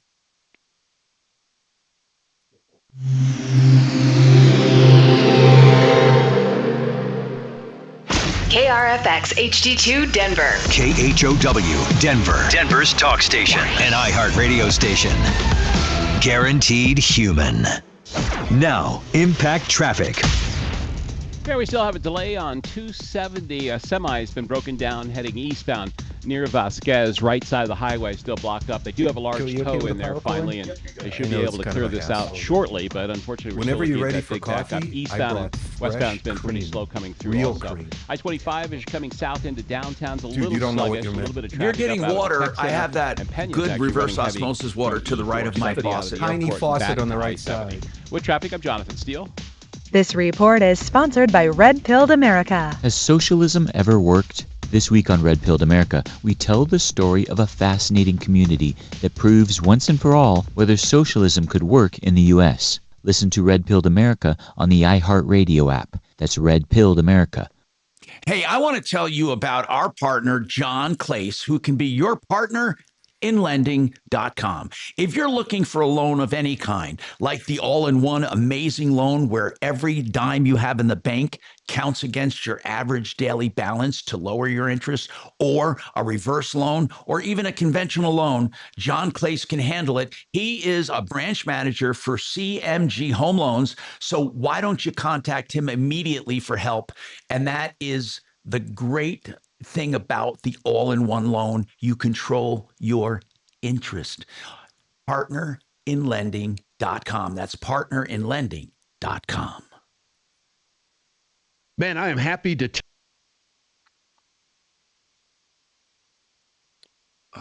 My energy is amazing compared. But every time I start bragging, what happens? I get fucking sick again. God damn it. Wait a minute. Is that going on now? No. I said I'm feeling great. And I said every time I brag.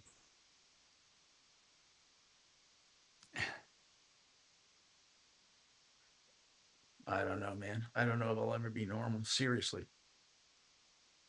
Well, I don't really know. I mean, by the way, I started cleaning up my diet a little. Oh, good. I got a little lunch too, low carb bread. That low carb bread is really great. It's Ezekiel or whatever they call it. And I probably am doing more carbs than you would, but I'm not like 0, but yeah. I have started weaning off again because I'm just, even if, and chat even said it, even if I lose a little and stuff, if I balance out my diet, increase the protein, some fats, don't worry about my weight right now. That's right.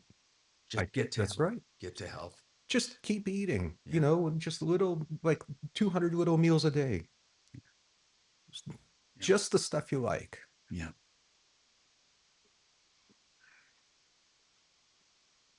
Kelly, do you live in the Springs? I live in Pueblo. Oh, Pueblo. Okay. Yep. Oh, that's right. I heard you talking to Dean about that. Yeah. Do you like Pueblo? Yeah, we do like it down there.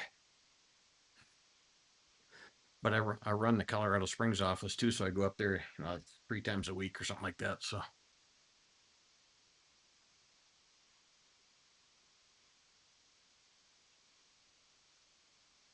Got that big fire, going down there. So it's been a lot of clients have lost houses and stuff like that. Oh my God, I didn't realize that. Yeah.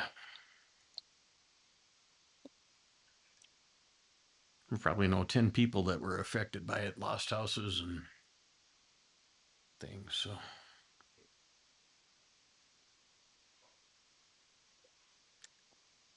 You see all those fires out in Washington, that's crazy. And it was arson. Yeah.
So Tom, we got another partner he does a lot of advanced tax strategies and medical billing type stuff.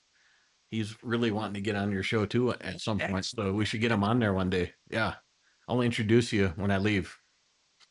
I think he'd be great. He's kind of 72 years old. He's going to retire soon, but he still does a lot of stuff for us. So.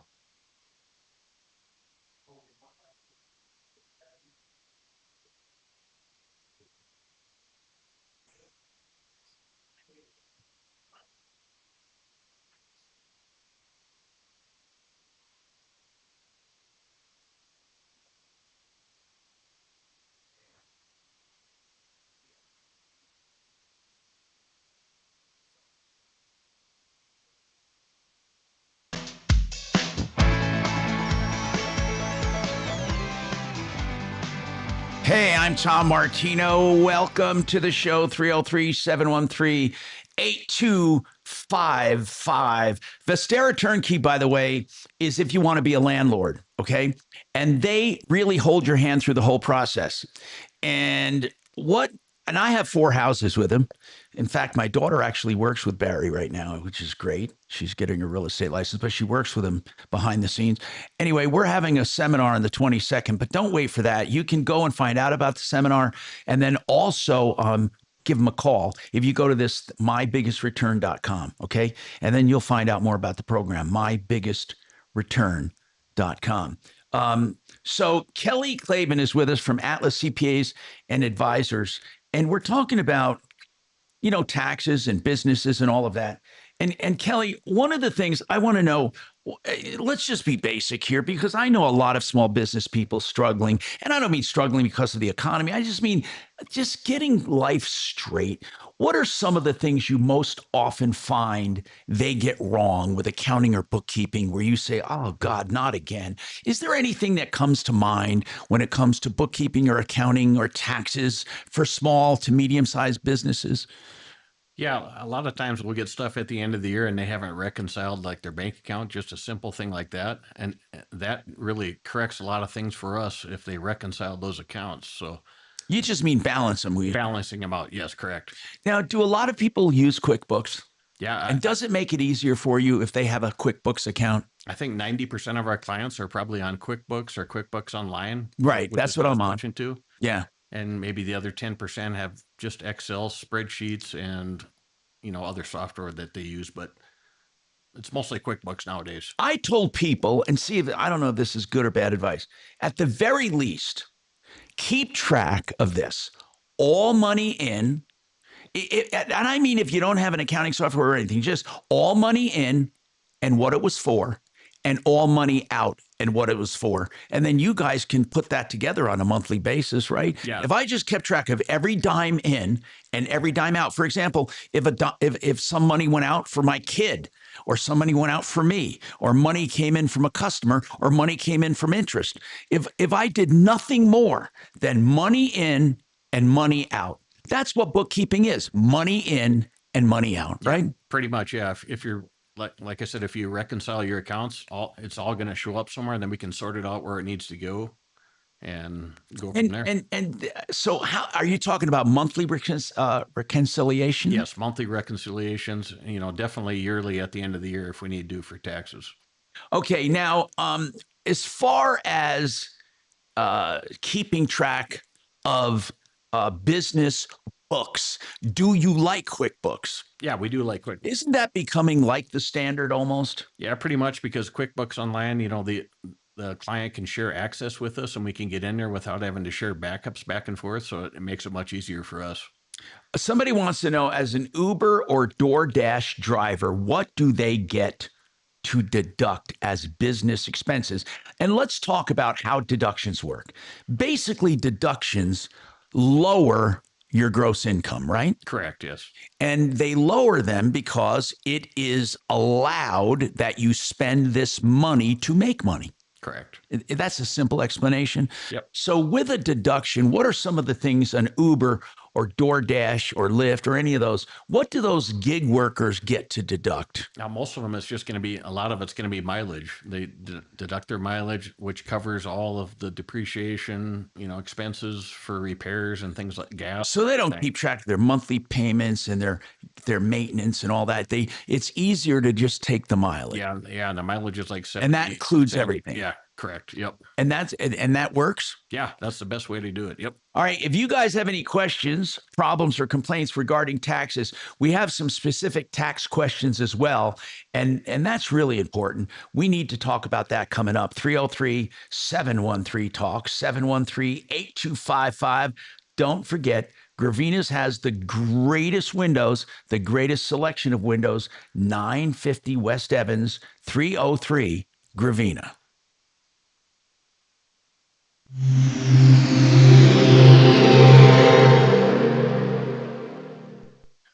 Now, Impact Traffic. Yeah, we still have a delay on 270. A semi has been broken down heading eastbound near Vasquez. Right side of the highway still blocked up. They do have a large tow in there finally, and they should be able to clear this out shortly. But unfortunately, we're still looking at that big backup. Eastbound and westbound's been pretty slow coming through also. I-25 as you're coming south into downtown's a little sluggish. A little bit of traffic up out of the tech center. And Pena is actually running heavy from E470 out of the airport and back to I-70. With traffic, I'm Jonathan Steele. This report is sponsored by the Our American Stories podcast. This is Lee Habib, host of Our American Stories. On our next episode, we'll tell the tale of how one couple raised their children in the most tragic of circumstances. You won't want to miss the next episode of Our American Stories. You know, when I met Jay Bretz many years ago, Excel Roofing was kind of in its infancy, and it now has more than 35,000 satisfied customers and jobs, and they've been around, and they are the strongest roofer and the roofer with the best ethics and the best work. They do home services like roofing repairs, attic ventilation experts, gutter cleaning starting at $99, window siding, painting, even permanent architectural lighting. And it's where consumers are always protected. They don't make you sign a contract to check your roof. They'll check it free of charge. If you have hail damage or you even suspect it, give them a call. 303-761-6400. And it's excelroofing.com. That's Excel as in excellent, E-X-C-E-L, excelroofing.com. Of course, I know Jay and his son Henry was taking over with his dad. And here's the bottom line. If you want the best roofing where you don't pay a cent until you're content, where you're not locked into a long-term contract with cancellation clauses where they hold you in handcuffs, no, you want excelroofing.com. Hey, another great company that I love doing business with, in fact, we recommend them to everyone, is GreatWesternBuildings.com. If you're talking a true manufacturer of steel buildings direct to the consumer, then you're talking GreatWesternBuildings.com, located right in Grand Junction. They serve the entire country. In fact, they ship all over the world. So call them for 100% American steel, whether it's your barn, your workshop, your garage, maybe even a shopping center, a church. That's GreatWesternBuildings.com. 100% American steel, guaranteed for life. GreatWesternBuildings.com. Colorado, don't spend a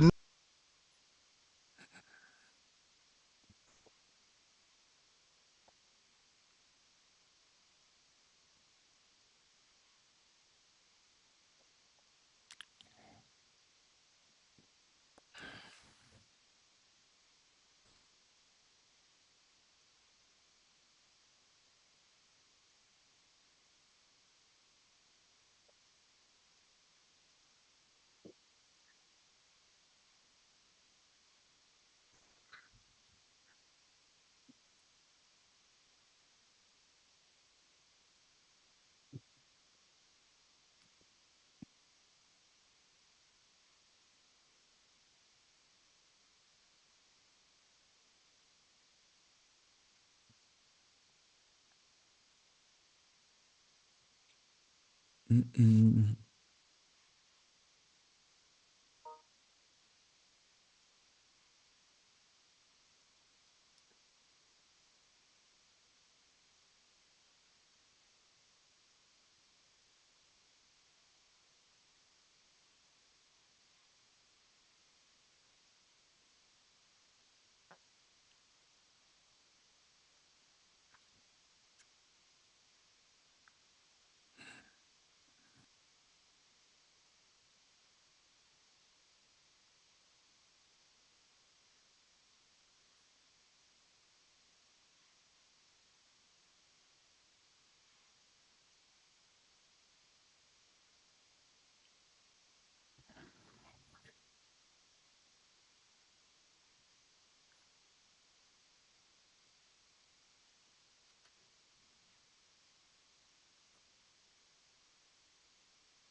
Hey, Tom Martino here with Atlas in the house. By the way, Compass Insurance Group does free insurance checkups to make sure you're not overinsured, underinsured, paying too much.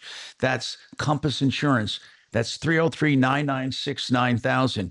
So we're talking bookkeeping and stuff. And here's the bottom line. I think a lot of companies make a mistake. And this is what I've seen with small companies where they crash and burn. I've said this before. Many people are good at a trade, but they're not good at a business.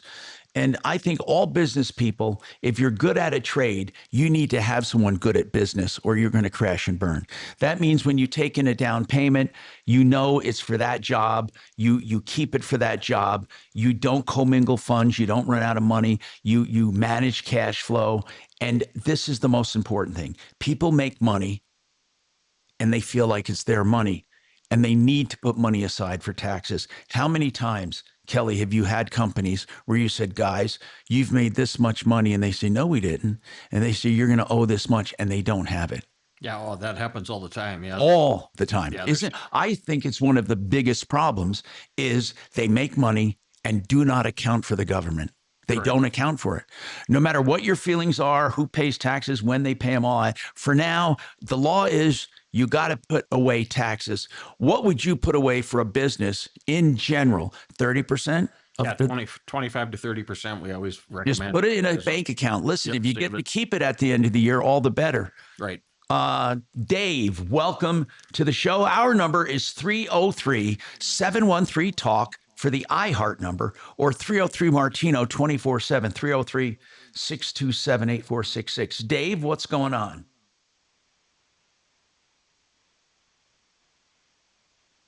Dave? Yes, can you hear me? Yes, I can now. Go ahead, sir. I'm just wondering if you guys have, I know you have your own financial consulting, Yes. and I've heard a lot about Joe Ciano Yes. and some of the things that he can do. Right. And I wonder if you have anything up in the northern area, or if I need to get any advice, do I need to come down into Denver to get that advice? Okay. Bottom line is this. You mentioned Joe Ciano. He basically deals in annuities. And annuities are instruments, of course, where you put a lump sum of money in or monthly payments, and then it eventually turns into income. And I think there's room for annuities in everyone's plan as they get older. I don't personally want to sacrifice a lot of liquidity during my middle years, but it is definitely something as you get older, you want to convert funds to income, some of them, and have some emergency funds. As far as other things, like what we do is simple investing. We take your money because I believe you should have some money invested, and that money we babysit like our own, and we handle really the entire state of Colorado, and in some cases, we have some clients around the country, but it doesn't matter where you're located. We can come to you, or we can do Zooms or meetings. And again, there are many, many people. What you really want, Dave, is someone who directly deals with you, answers your question, totally transparent. So if you'd like, you can hang on. And if you have any specific questions, we'd love to answer them. You can also talk to accountants. It depends on what you want. So hang on.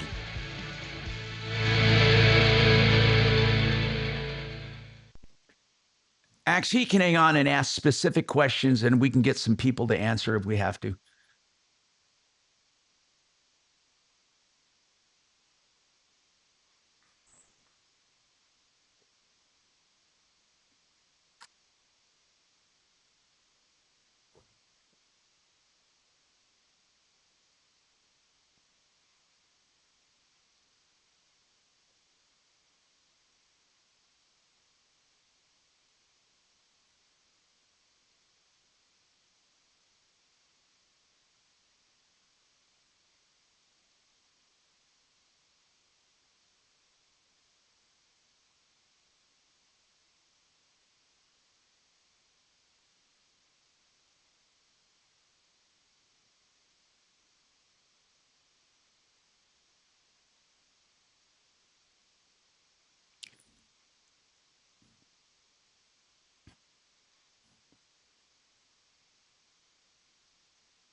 I'm going to get my haircut like Gordon Gekko on Wednesday.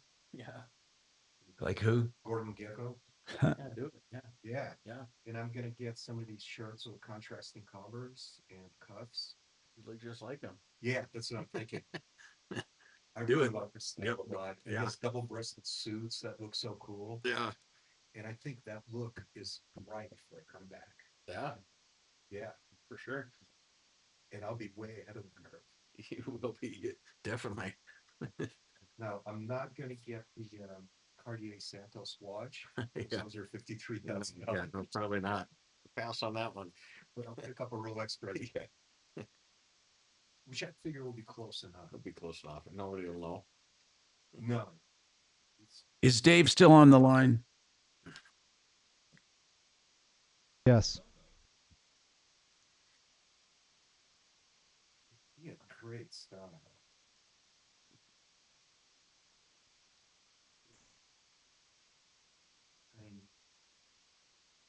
I'm not going to go with the suspenders. That's too much. Yeah, that's too much. It will look like I'm wearing a costume. Yeah. You know? So, but look at that. Who are you going to dress like? Gordon. Is that from Straight. Well, Michael Douglas. did you you know who my son was enamored with? He thought it was crazy. What's it called again? Damn it. American something. Yeah, it could be with what's his name? Yeah. That actor. He's crazy. It's fantastic. Bad news. You need advice so you don't have to lose. We'll come running just as fast as we can. Troubleshooter's gonna help the common man. This is the Troubleshooter Show. Now, Tom Martino and Major Marc Mager. Hey, I'm Tom. Mark is listening. He's close. He's off today, though, working on administration stuff. I got Deputy D in the house, and then we have Kelly Clavin with Atlas CPAs and Advisors. They're a firm that they bookkeeping, tax prep, and all kinds of stuff for small businesses, large businesses, individuals.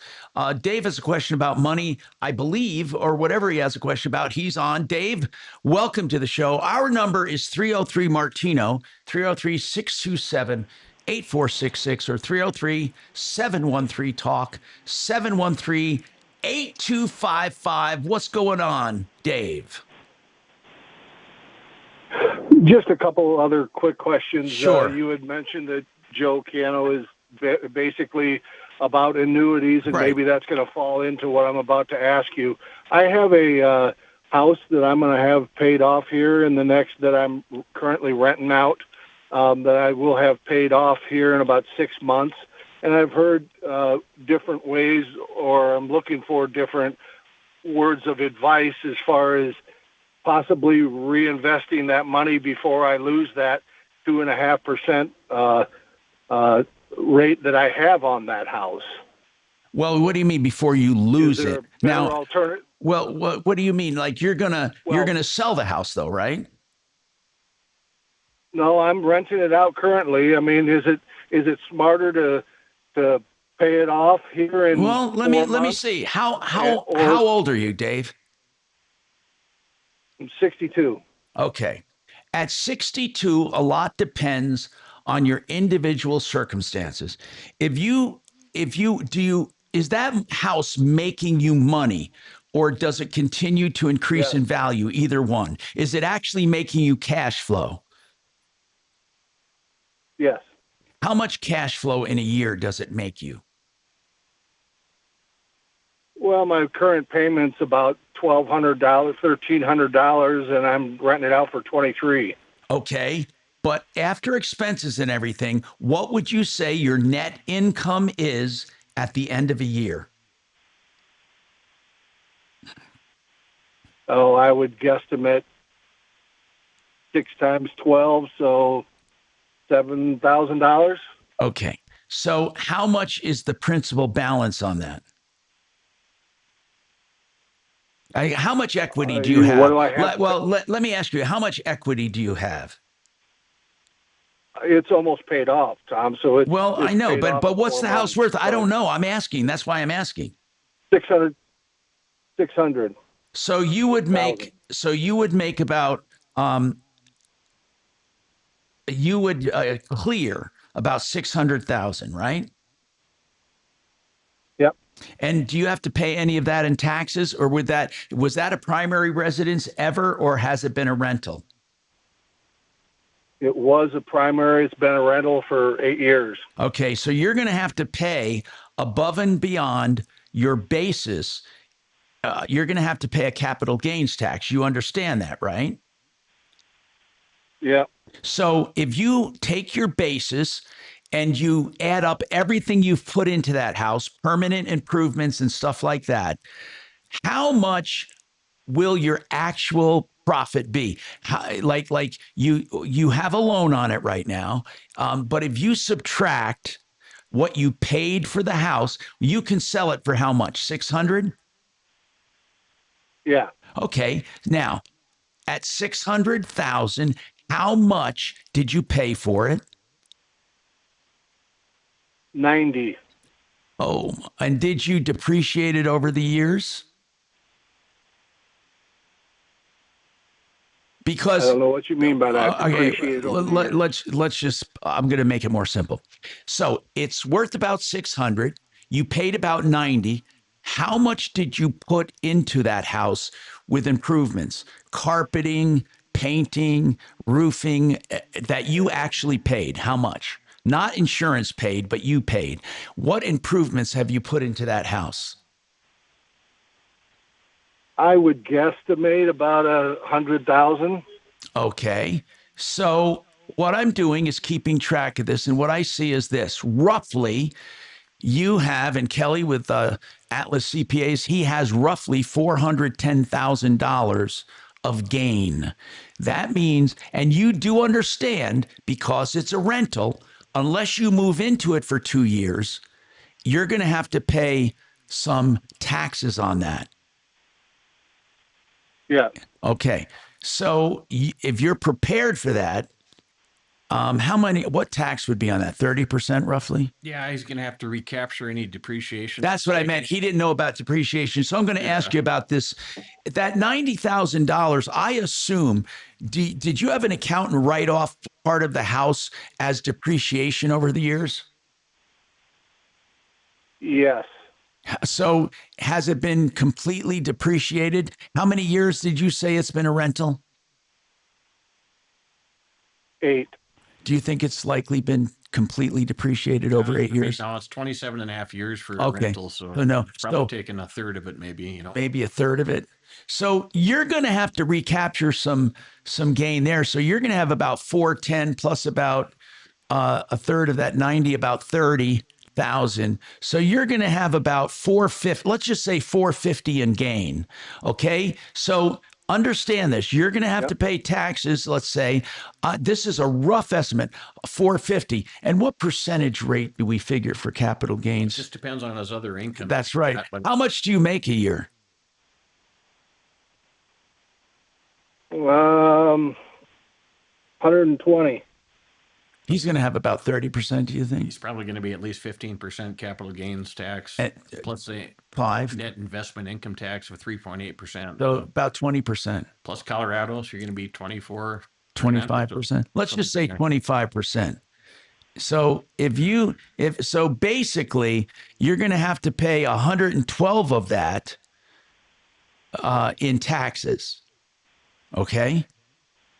And then, so you have to figure, so if you take 112 of that, I'm just trying to give you the financial picture. You're going to come out with about a net of 338,000 if everything goes your way. Maybe, a little less than that, maybe a little more, but somewhere around figure 338,000. Okay. Now you ask yourself, at 62, what do you want to do with 338,000? There are really only 3 things you can do, in my opinion, or 4 things. You can buy another investment property or an investment that makes you money. You can sit on it in a bank or a T-bills and make small growth. In a bank, you'll make nothing. You can invest it with people like me, who with Martino Capital, who will try to grow that for you in a sensible way, or you can convert it to an annuity, which is you can maybe put it in an annuity and let it fester for 4 or 5 years or 10 years and then start drawing income. It all depends on your particular desires. There is no right or wrong answer. You can do a combination of that. Yeah. Okay. So that's really what you do. What do you do with that money? One thing I will tell you, and I'm really serious about this, I don't want to fool around. If somebody came to me with that much money, I would say, let's do an analysis. And we would do a straightforward, conservative analysis of your different options using real numbers, but there are never any guarantees, of course. Now, if you put it in an annuity right now at 62, that is guaranteed, and it's an actual guarantee. But I want to tell you something about annuities, okay? Here's what I want you and everybody who shops for an annuity to ask. There's only one real question to ask, and that is, how much actual income do I get per month? They can project it out and know exactly what monthly income you're going to get. There are some annuities that will pay a bonus, but the income at the end is not necessarily more than other annuities that don't pay a bonus. So there are different kinds of annuities with different kinds of bonuses and different kinds of payouts and different kinds of participation in the market. But here is the bottom line. Listen carefully. The only thing that matters is the payout rate. If you're doing it for income, you want to know how much income, period. How much for each 100,000 I put in, or for each 50,000 I put in, how much income? Then you want to compare that to other things. But Dave, do you have any other savings or investments? Yeah. Okay. Yeah, I've got 401ks and I've got Roth. How much? I've got about probably 700 in that. Okay. So you may want a combination of things. And Dave, I'm not trying to hit you up, but I have never ever once tried to talk people into something or out of something. They make their own decisions when they see the numbers. So if you'd like to call us, we'd be happy to come to you. I'm serious. Or call any professional. They'd be happy to come to you. I just want to tell you one thing. Don't look at any one thing until you look at all things. Do you know what I'm saying? Just consider different possibilities. That's all you can do. Really and truly. Yeah. But you're in a good place at 62, and I think a number of different things would work for you, but you want to talk to people. One thing you don't want to do, Dave, and I can say this, and I'll just brag a little, and I'm going to say this. You want a financial advisor who is literally going to work directly with you. And there are some people, Dave, that'll say, oh, yeah, we'll take care of you. And they'll take your money and immediately put it with a giant advisor, and they make a commission. You don't want that. And you don't want to necessarily tie up all your money in an annuity either. There is no one right answer. It depends on all of your obligations, your desires, your timelines. There is no pat answer. Anyone who wants to give you a pat answer, you don't do it. Okay. Just don't do it. Consider all options. But feel free to give us a call. 303-771-HELP is our number. I'm serious about that. I will tell you this. After 50 years of helping consumers, fighting cancer, and being on the radio, the last thing in the world I need is to hustle somebody. I would be happy to talk to you. And my passion, honest to God, is helping people. And I think I've proven it over 50 years. We got more coming up on the Troubleshooter Show. How do I do that? Oh, how do you do what, sir? You. Okay, call us. Just call us off that number? Yeah, 771-HELP, 303-771-HELP. We'd be happy to talk to you. And again, as I said, I have an annuity. Annuities are great. You want balance and you want to look at all options. And the biggest thing is income. If you're looking for income, you want the payout rate, the actual payout rate. We have more coming up on the Troubleshooter Show. Give us a call and we will talk to you. We also have some questions for Atlas coming up right after this. It's amazing how taxes eat in. Anthony Fauci needs to be. Every American needs to stand up. Hear about it. Talk about it. Have their voices heard. Denver's talk station, 630 KHOW. Frank Duran, therealestateman.com. I've known Frank for 30 years. And I'm going to tell you something, and I'm putting my name on it. You will never find anyone more honest and forthright and better and more equipped and more skilled at selling your house. He also has a buying team if you're looking to buy. What I'm telling you is you will be in great shape if you talk to Frank Duran, therealestateman.com. He'll do a free analysis of your house. He'll also look at what you can buy with what you net. And he outbound markets all of the houses he lists. He lists it for prices that get multiple offers. So why don't you call Frank, 303-920-1622. And he doesn't hold you to a long-term deal because he knows he has to earn your trust in business every day. Frank Duran, therealestateman.com. Hey, if you want 100% American sealed guaranteed for life and finishes guaranteed for 40 years, do what Mark did on his giant RV garage. Get GreatWesternBuildings.com. By the way, so many Coloradans are using Great Western Buildings. They're one of the real factories in the country, direct to the consumer. You heard me. Most of these guys that say they're with a factory really aren't, but you can depend on GreatWesternBuildings.com, no matter what size building you want. GreatWesternBuildings.com.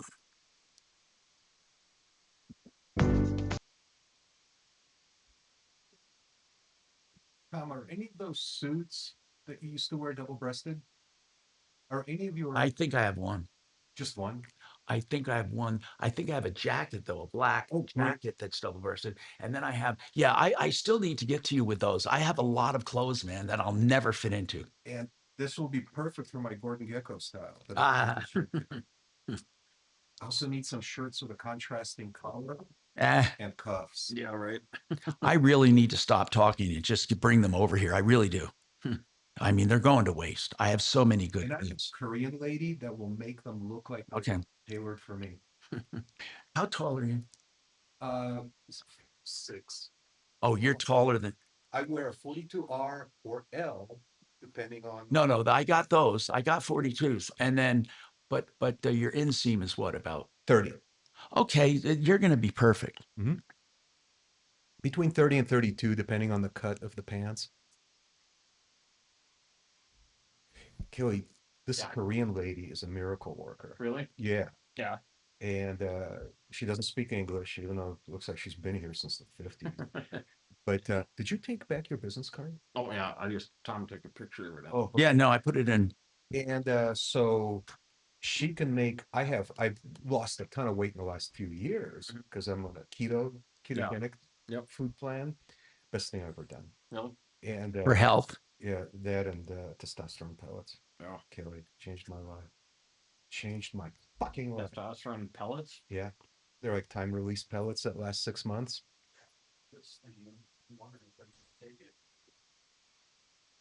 Something with testosterone. Yeah. I don't know anything about those. I just know that the pellets. I've been scared to take them yet, so I got. Go see my friend Kimberly. No.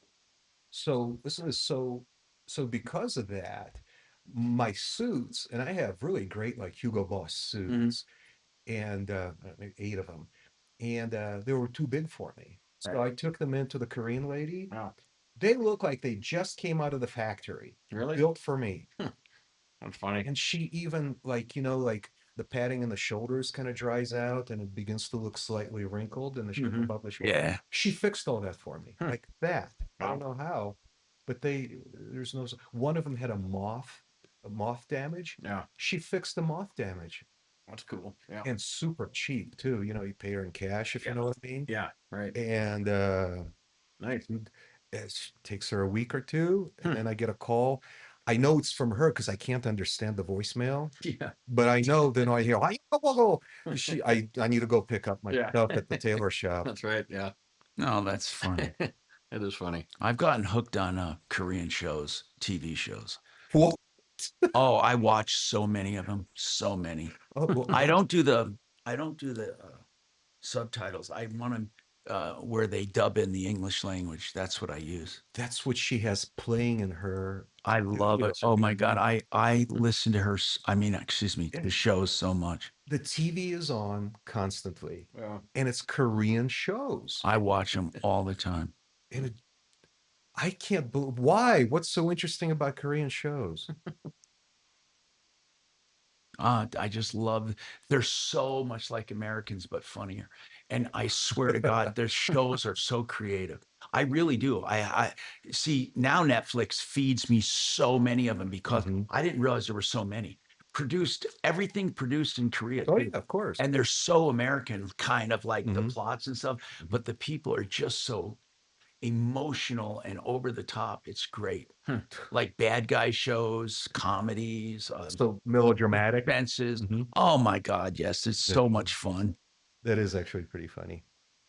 Well, one time I was paying her bill and I had to pay with a $1 Eisenhower dollar coin, and she thought that wasn't real money. And she called her husband over and he was like, no, we don't take that. I had to owe her $1 for my bill.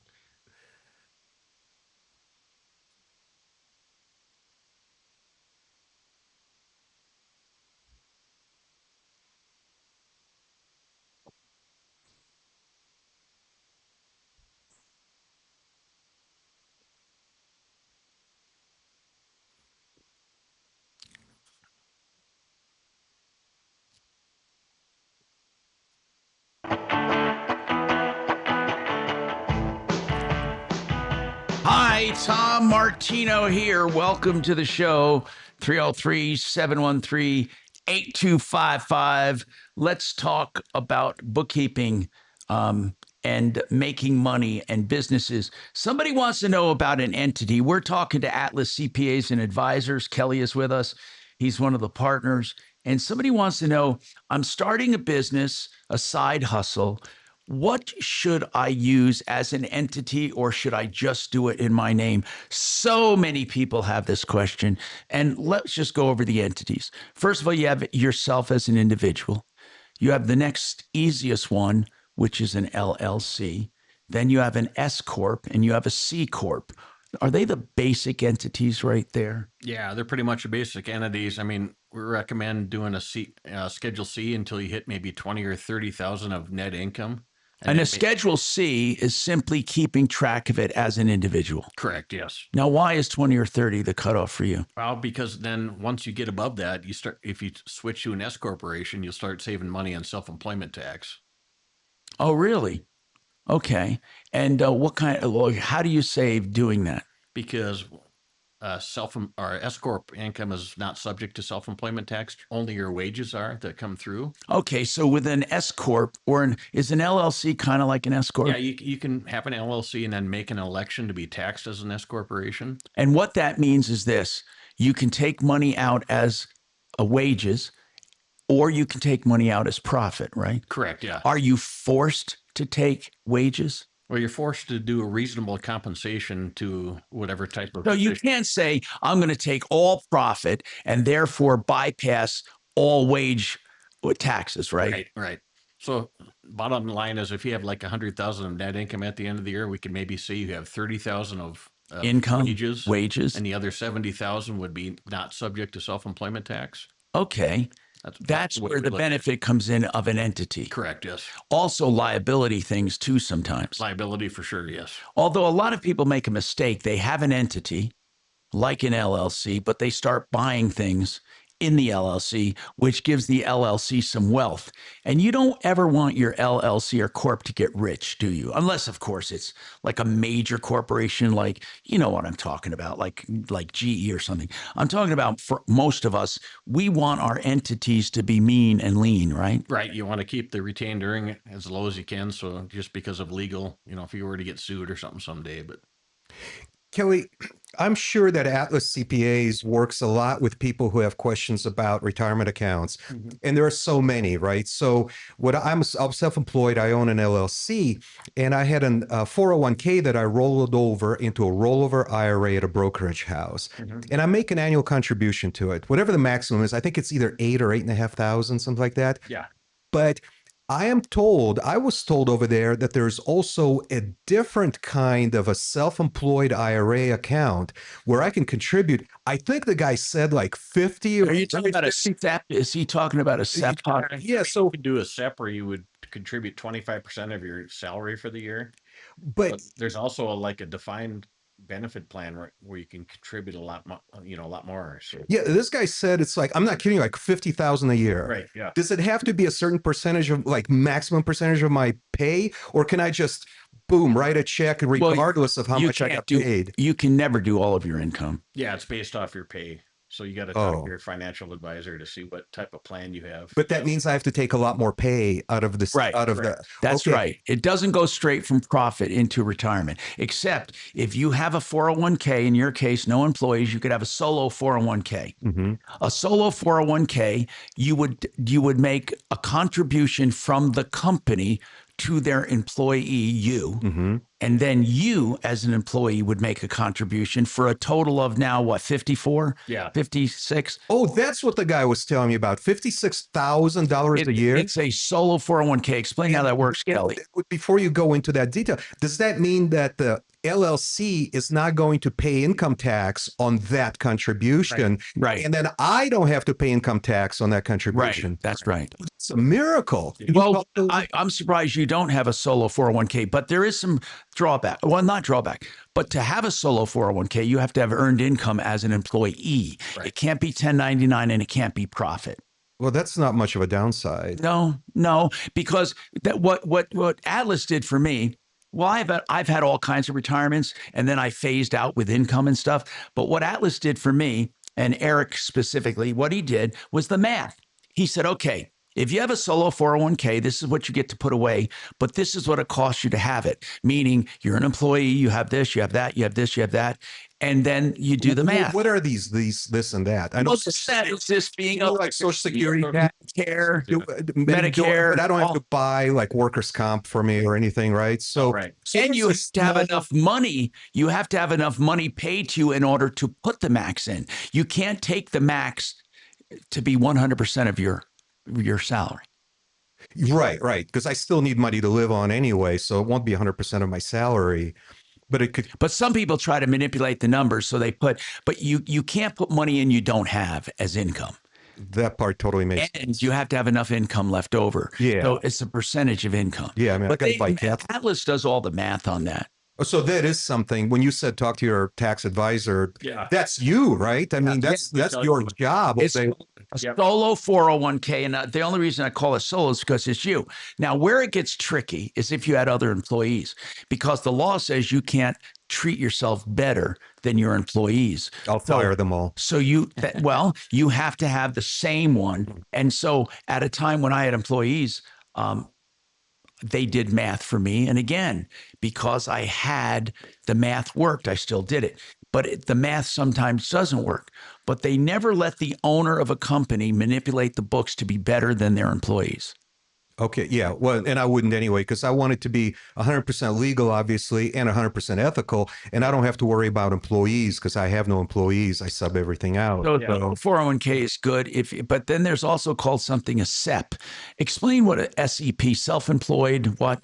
Yeah, self-employed retirement program. What is it? You can put in up to 25% of your salary. Now, it has to be W-2 again? W-2, yes, correct. So you can put, and when would you do that instead of a 401k? I mean, there's different options. I mean, just depends on what you want to invest in. Can I become W-2 retroactively? Can I go back a few years?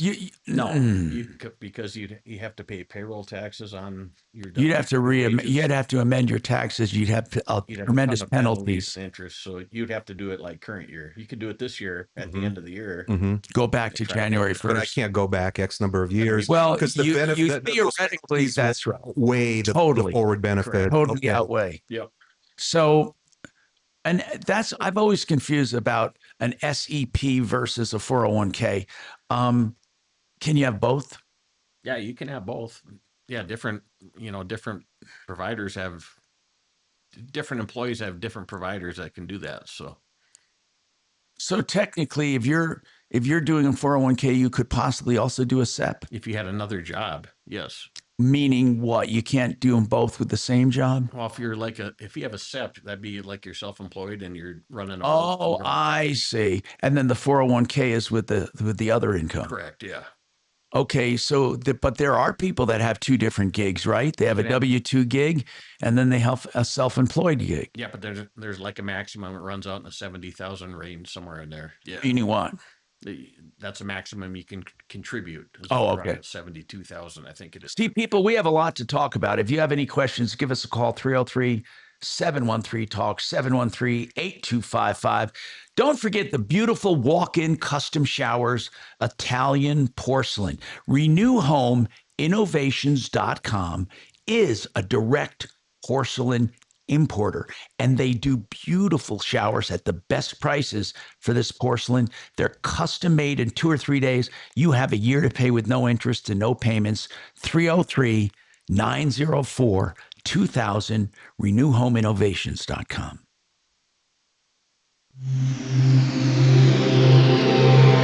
This is Denver's talk station with Tom Martino now. Dan Kaplis today at 4, 630 KHOW, Denver. Now, impact traffic. All right, big delays continue on 270. It's been a couple of hours now with a semi that was broken down at Vasquez, right side. They got it hooked up, and it's off to the shoulder area, but they still have the right lane blocked, kind of protecting the area there. We even had an accident in the backups in the left lane, and that looks to be clear also, but it is jam-packed and stacked for eastbound and even westbound. Very busy. Other than that, I-25 has been a little slow coming in and out of downtown. Rockies action today, so a lot of traffic heading into Lodo. With traffic, I'm Jonathan Steele. This report is sponsored by the Our American Stories podcast.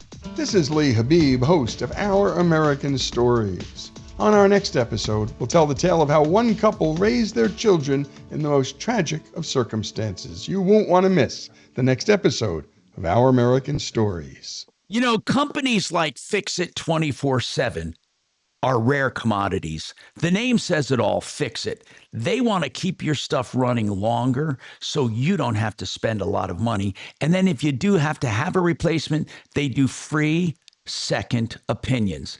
For example, their $39 extreme clean tune and check of your AC will keep your AC running longer. They refurbish the whole thing. They take it apart. You'll be amazed at what they do for $39. Yes, they want to show you what a great company they are, so you call them. So they work their butts off, up to 2 hours taking it apart, cleaning every nook and cranny, putting it back together, and adjusting and tuning it for a no breakdown guarantee of your AC. In this heat, it's been working overtime, so add life and efficiency, plus free second opinions. Plus, if anything needs to be fixed, Fix It 24/7. The name says it all. The website, fixmyhome.com.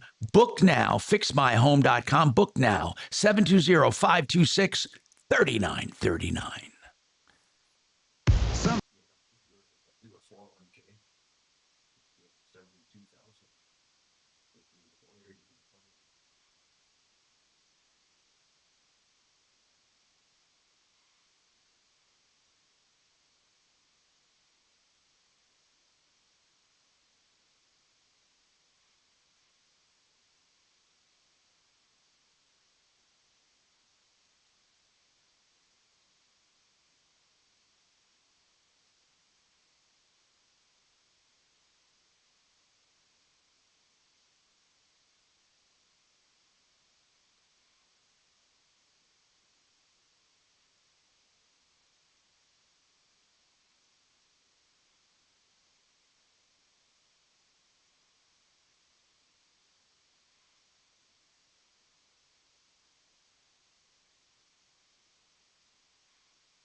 I'm Tom Martino. Welcome to the show. Give us a call if you have any questions about your small business or your individual taxes or any kind of bookkeeping. 303-713-TALK, 713-8255. We were talking about retirement plans, and this is something where a lot of small business owners, it would behoove them to get like an accountant to go over their stuff because they'll know if you're taking advantage of retirement. There are many legit retirement accounts you should do while you're in business. One that a lot of them overlook is a 401k. Even if you're the only owner of the company, you can have what's called a solo 401k. That's where you contribute a portion and your company contributes a portion. And then, so you do the math and you figure out calling myself an employee has these negatives. I have to pay this, and this, but it has these positives in that I get to fund a 401k. Now, remember, you really have no choice but to take income with entities. A lot of people make the mistake of not taking income with their entities. They just take profit.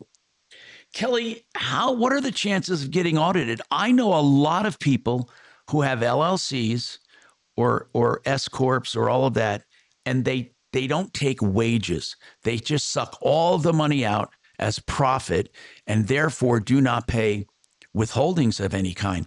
Doesn't the government really care about that? Don't they go after those people eventually or not? Yeah, so like an Hold on, sorry. Go ahead, sorry. Yeah, like an S corporation, you got to show reasonable compensation to the owners. So as long as you reporting something in that box, at least that's going to probably keep them away from you, but you still want to at least show like a reasonable compensation. And then you have to pay all of your withholdings from that. Yeah, you got to pay the FICA and Medicare payroll taxes just like you were an employee, pretty much. Yes. And then the same goes for an LLC, technically, or not? Well, if it's an LLC, if like on a Schedule C, you don't have to do that because that's going to all be taken care of at the personal tax level. That would just come through on your personal taxes. You'd pay the payroll taxes at that point. So, but if it's an S corp or a partnership, you'd pay the payroll taxes up front.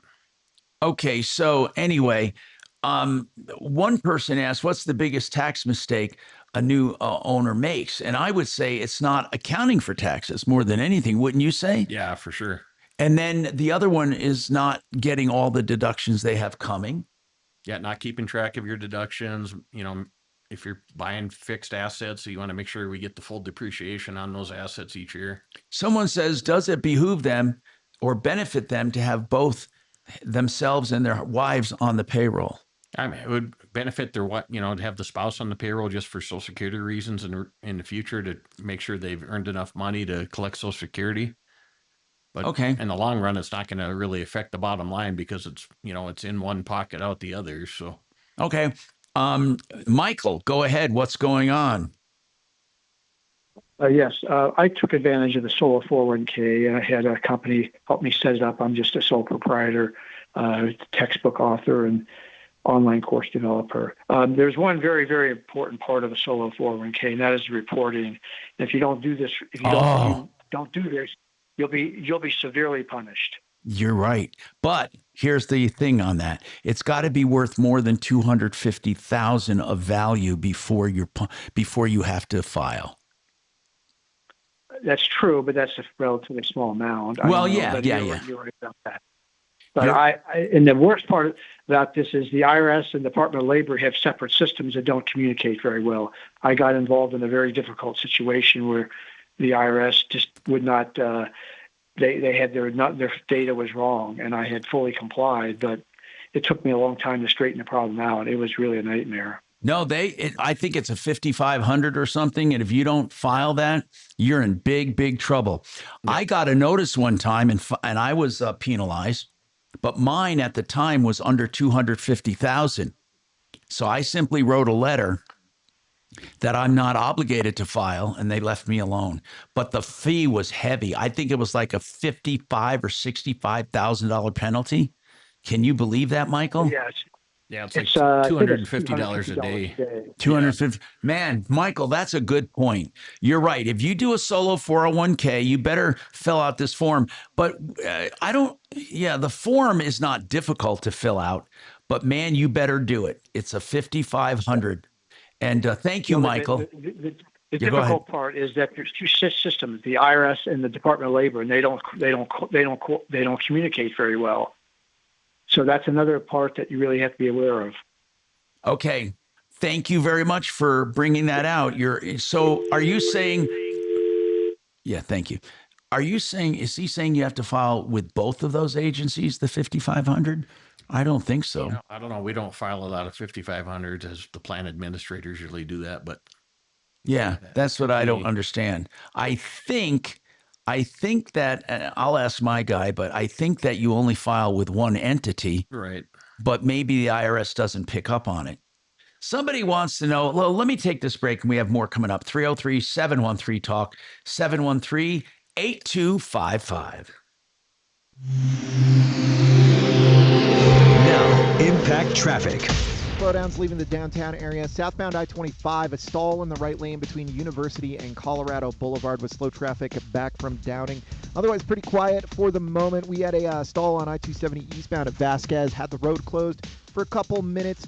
Still seeing slow traffic back from I-25 as things go back to normal there. All lanes open. I-70 east and westbound flowing free to and from DIA this afternoon. With traffic, I'm Mark Swan. This report is sponsored by Red Pilled America. Has socialism ever worked? This week on Red Pilled America, we tell the story of a fascinating community that proves once and for all whether socialism could work in the U.S. Listen to Red Pilled America on the iHeartRadio app. That's Red Pilled America. Hey, I want to direct you to CMG Financial or CMG Home Loans.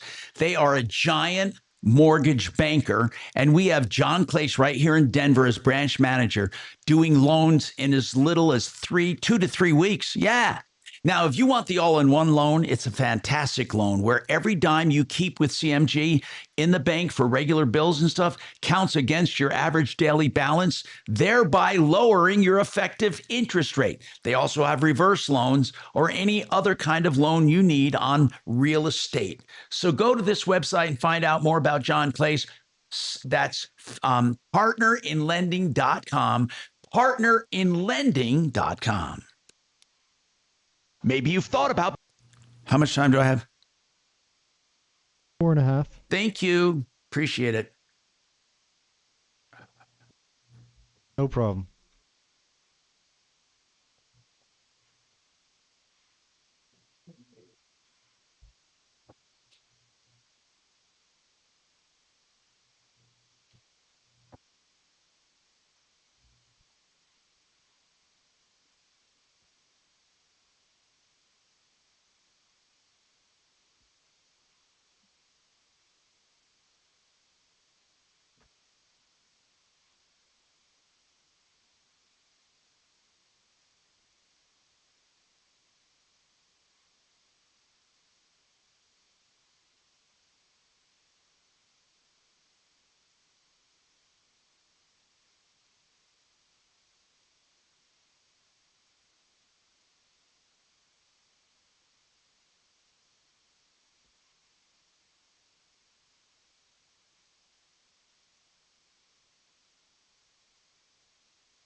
Yeah.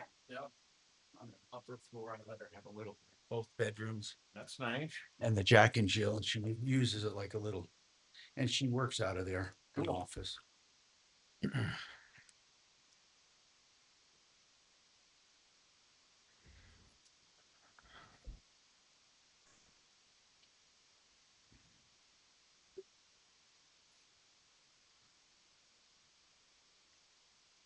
Is Bill gone or is he coming on? Oh, okay.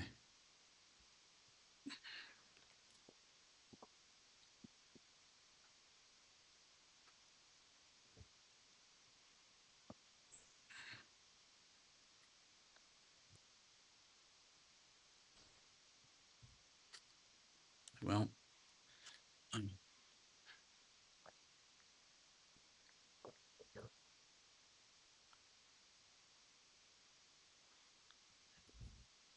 you live up here then? Yeah, I live in Lodo. Lodo? But I'm going to sell my loft. Yeah. Move out to the countryside. Oh, yeah.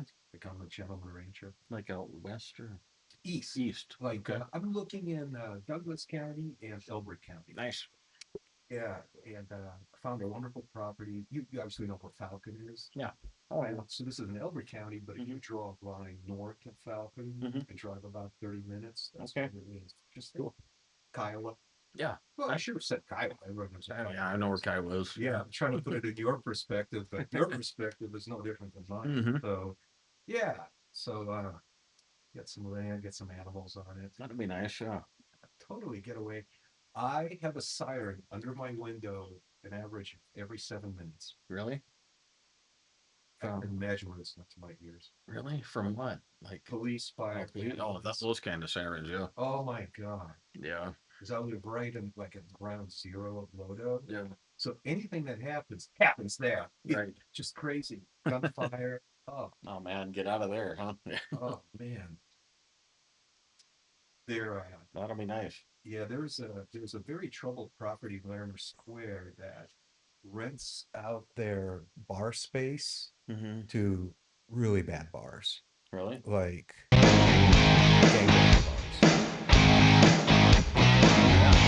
Hi, Tom Martino here. Welcome to the show. 303-713-TALK, 713-8255. Bill, you have a question about CarMax.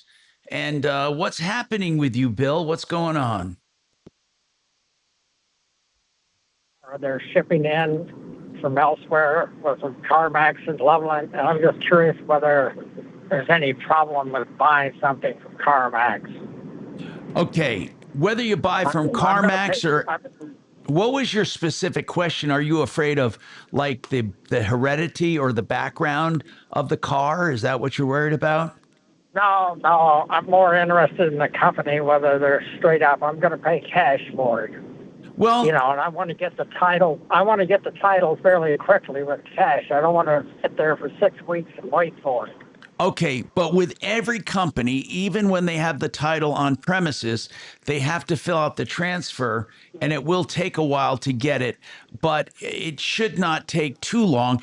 CarMax is pretty legit for the amount of cars they sell. Heck, we hardly get any complaints about CarMax at all. Tom, I don't remember a single call about CarMax. Years ago. I mean, they're a very high volume dealer. Yeah.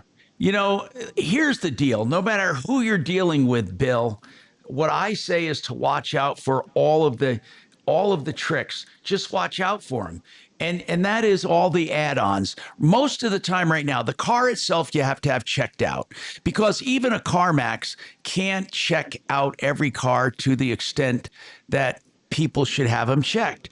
I would have every car before I bought it checked out completely. The next thing you want to do is you want to make sure that you're not getting too many add-ons in the F&I department, where they put the credit life on there, the paint protectant, the fabric protection, the ding protection, the wheel coverage. All of that crap adds up to a lot of money, and you don't want to do it. But if you're just going to pay a cash deal, whether it's CarMax or anywhere else, you have to have the car checked out completely. You really do. But your quick question, we don't get a lot of complaints. Let's just say we haven't had any complaints about CarMax in recent years. Or Carvana. Yeah, we've had a couple, but not too many. They weren't real serious. But there you go, Bill. We have to take a break. I'm Tom Martino. We got another hour to go. Get your calls in, 303-713-TALK, 303-713-8255. More with Atlas CPAs and advisors as well. So stick around for that.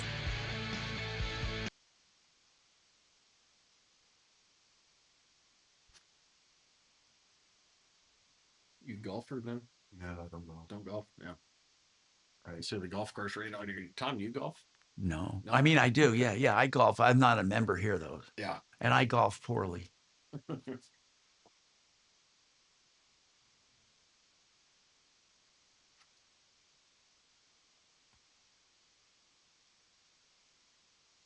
you, Kelly?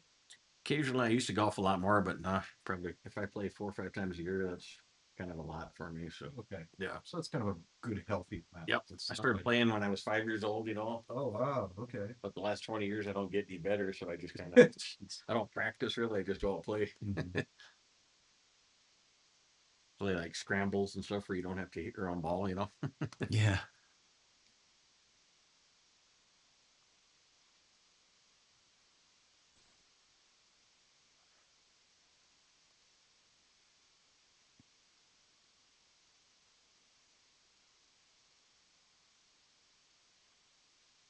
So I got a car with 195,000 miles on it. I was hoping my daughter could drive it to college for a year. Took it to the shop and they're like, it's knocking. The engine was knocking. Oh, it's done. So they're like, it's done. So what do you do with it? Just take it to a salvage yard or what? Well, wait, what kind of car is it? It's a 2017 Subaru WRX. Yeah, some young kid might rebuild that engine. I could maybe put it for sale on Facebook for a couple grand and see if someone wants to. Yeah, no. You'll get a young guy who will rebuild that or have maybe, yeah. They love those little Japanese cars. Salvage yard to give you $500, they said. So. Oh, you can get more on Craigslist. Yeah, I might try that. Yeah. And isn't it one of those cars that they use to make like street racers out of? Yeah. Oh yeah, that's got value to those people. It's got some value to that. So it's crazy. You get to the intersection when you got air conditioning running, you have to turn the air off so the car will go. Otherwise it'll just sputter. Well, it's a miracle that a Subaru made it to 195. Yeah, I've heard that. I've heard Subarus are not good, I guess, huh? No. Subarus are okay. Subaru engines.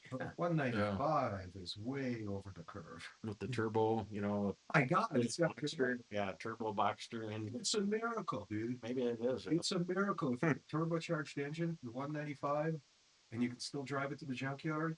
Yeah. It's a miracle. That's crazy, yeah. I guess I never thought that, so. Dude, you should go buy a lottery ticket on the. I did. I got a couple this morning on the way up here. Awesome. See? So I guess I have to go shopping for a new car for her then before she goes to college. Yeah, nice Toyota. Yeah. Toyotas are good, safe cars. My 4Runner has 217,000 on the clock. Mm-hmm. Sitting in the driveway right now. Was it? Yeah. Runs better than new. It's quieter than new. It's smoother than new. Yeah. Isn't that crazy? Yeah. Yeah. I had a Toyota Yaris that I drove. I used to work in Denver for 3 years. Mm-hmm. I used to work for Eric up here in Denver, and I commuted from Pueblo every day. Oh my God. So I had 300,000 miles on that car, and it's still going strong. Oh yeah, it's still on the road. Crazy. Yeah, 300,000 in highway miles is nothing. Nothing, yeah. Nothing in highway miles. That's funny.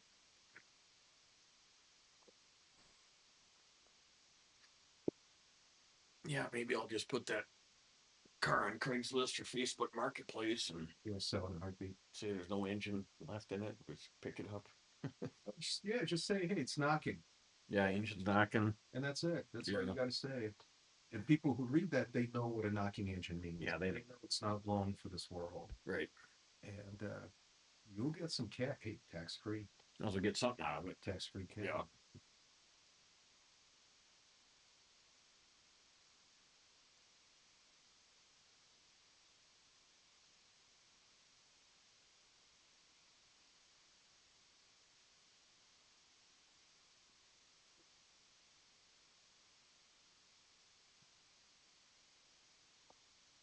So, Tom, do you have any Atlas clients as investors in your stuff?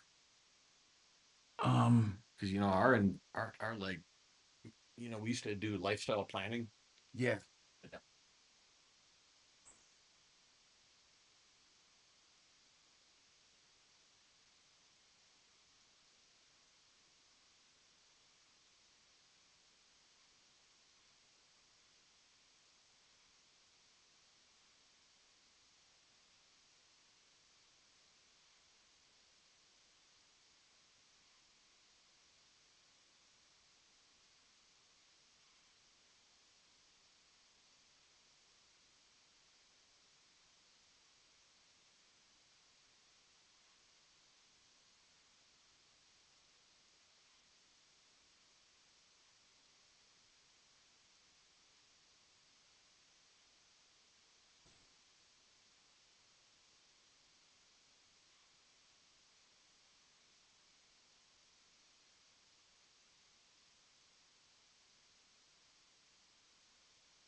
Troubleshooter's gonna help the common man. This is the Troubleshooter Show. Now, Tom Martino and Major Marc Mager. Hey, I'm Tom Martino. Major Marc is working on some stuff behind the scenes. I have Atlas CPAs and financial advisors with us, and they're great people. We have been dealing with them for many, many years. So, what is on your mind? Let's go right to the phones, okay? First, we got a question from Roger, 303-713-TALK. Hey, Roger, what is your question? Talk about having a vehicle you're going to buy inspected. Yes. Now, I've been known to, when I'm looking at used cars, I'll look at sometimes, 10, 15 cars. Yeah. 20 cars. What do you do? Well, look at one okay, and they find all kinds obviously, of problems obviously what you do is you narrow it down and then have the one you're going to buy checked out. You don't have all 20 of them checked out, but you do a Carfax. I would do a Carfax on every one of them, eliminate the obvious red flags, and then I would have the car checked out that I'm going to buy. Then if that doesn't check out, then I'd have the next one checked out I'm going to buy. I mean, because I look at cars like you do, Roger, but then I narrow them down, obviously, right? Okay, and I'm assuming that a lot of the places will kind of do like a multi-car, if you have like maybe they will. Maybe they will. I mean, although I don't see why you couldn't narrow it down. Eventually, you got to pick one anyway. So pick one, and then the most likely one pick. And if it passes, buy it. I mean, that's the way I would do it. Right. Yeah, for sure. Okay. And Sheridan Autotech is, by the way, SheridanAutotech.com is great at doing that. Let's talk to Daryl. Daryl, what kind of fraud is going on, Daryl? What are you talking about, man? Hey, Tom. Yes. I can't get help from anybody. I got your name and everything from VA Clinic and Frank Lindstrom in Colorado Springs. Sure. What can we do for you? What's going on? This I gave my truck 7.3 diesel to repair it. I had a sticking injector, and he never called me back for 3 weeks. I went in to see him, and he said, we found a whole lot more wrong than a sticking injector. He said it's going to cost you $7,700. Wait a minute. Hold on a second, bro. Hold on. He did that without your authorization? Well, I asked him for an estimate when I took the truck in. Yeah. He never called me in three weeks. Well, then he can't. Then did he say he already racked up that bill? Daryl, he's not allowed to do that. Did he say he already racked up that bill? He said, we tore into it and we found a lot more wrong with it than just a Okay, but here's what I need to know, Daryl. Listen carefully. Did he say you owed him $7,000, or did he say it will cost $7,000 to fix it? He said it'll cost $7,700. Okay. Yeah. Then here's what you do, Daryl. This is very important. He can't charge you anything except a diagnostic fee, and he has to put it back together. Tell him you don't want to spend that much money unless you trust him. You know, here's the deal, bro. You got to get it out of there, though. You didn't tell him to go ahead with the repairs, did you? Yeah, I did. Oh, God. Wait, Daryl, you told him to do the repairs? Wait, but Tom, we don't know if these are illegitimate repairs. It could be that. Yeah, I know that. But Daryl, do you have the money to pay the $7,000? Yeah, but I went in there. He never called me back. I get that. Then why did you authorize the repairs? Why did you authorize him to do the repairs if you didn't trust him? Well, I've got to have the truck, and I needed it bad, so I told him to go ahead and. Well, there's not much we can. When I went in there, he told me he didn't. He says when we tore into it, we found a lot more wrong. I get it. Just what I told. No, I get it. But I'm asking you why you went ahead and authorized it, and you said I needed my vehicle. So if you already authorized it, what are you calling about today? It's kind of not fair to say go ahead and do it, and now you're saying you don't want him to do it. Tell me what you're saying. Okay, I went in there to pick it up. He never called me back another 3 weeks. So I went in there to pick it up. Then he said, I had to take the fender well out. He said, we found a broken shaft on the piston. He said, number 8 is dead. And he said, you'll need a new engine. Oh, wait a minute. So, Daryl, once you authorized the $7,000, he then told you now need a new engine? After I came in, he never called me to pick the truck Daryl, up. I understand he never called you. Daryl, listen, I want to make some things clear. I understand he never called you. You don't have to repeat that ever again. What I need to know is this. You authorized $7,000 in repairs. Now he says you need a whole new engine. Yes, sir. Okay. What I need to know is this. What did you say to him when he said you needed a whole new engine? I said, hold it right there, man. Okay. I said, don't touch it. Okay, good. And D, we need to call this guy. We need to call this mechanic to see what the hell's going on. Well, I'm not sure what the problem is. Honest to God, Tom. I mean, the guy took his car in for repairs. They tore into it. They said it needs a lot more work. $7,000. Yeah, he said, go ahead and fix it. They tore into it some more. They discovered even more problems. So what does our caller Daryl want to have happen now? Well, Daryl, if you wanted to take your truck out of there right now, what would he charge you? He said, well, I first have to tell you, I went in there on the 16th of this month and road tested it, and he was in it, and it was blowing out a cloud of smoke, black smoke, a cloud, not a stream, a cloud, and it was missing, running rough. It was worse than when I took it in there. And he said he had told me already, you need a new engine. But I know he's ripping me off. Okay, well, we don't. Okay, so there it is. He thinks the guy is ripping him off and he ruined the engine on purpose. Wait, that's not what our caller said. Is that really what you mean, Darren? Is that your allegation? Daryl, is that what you mean? That he probably did this to your engine, or that you really do need a new engine? What do you think? Well, no. No what? I know what my problem is. No, my engine is good. So hold on. What do you think is going on, Daryl? We need to know what you want us to do. What do you think is going on? I want to pick up the truck. He's made it worse than it was before.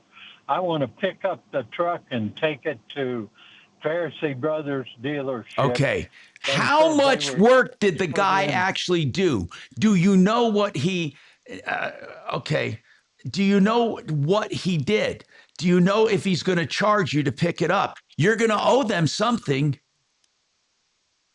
He gave me a service invoice which said $7,700. He replaced a couple of seals. He replaced the water pump and 8 injectors.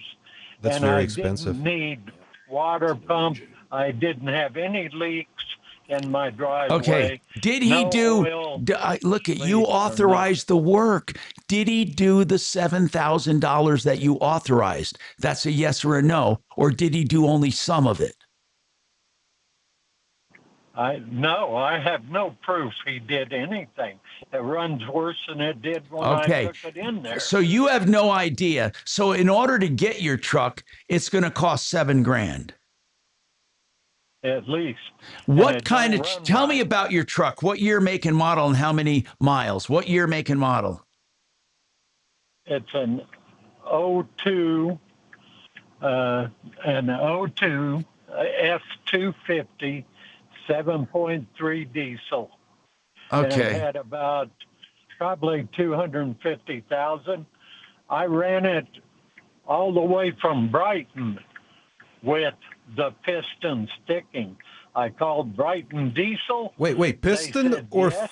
Piston or fuel injector? You began the call with fuel injectors. It doesn't really matter. At this point, the question is this. Mm-hmm. Did Daryl get, if Daryl pays the $7,000 in repairs, did Daryl actually get anything?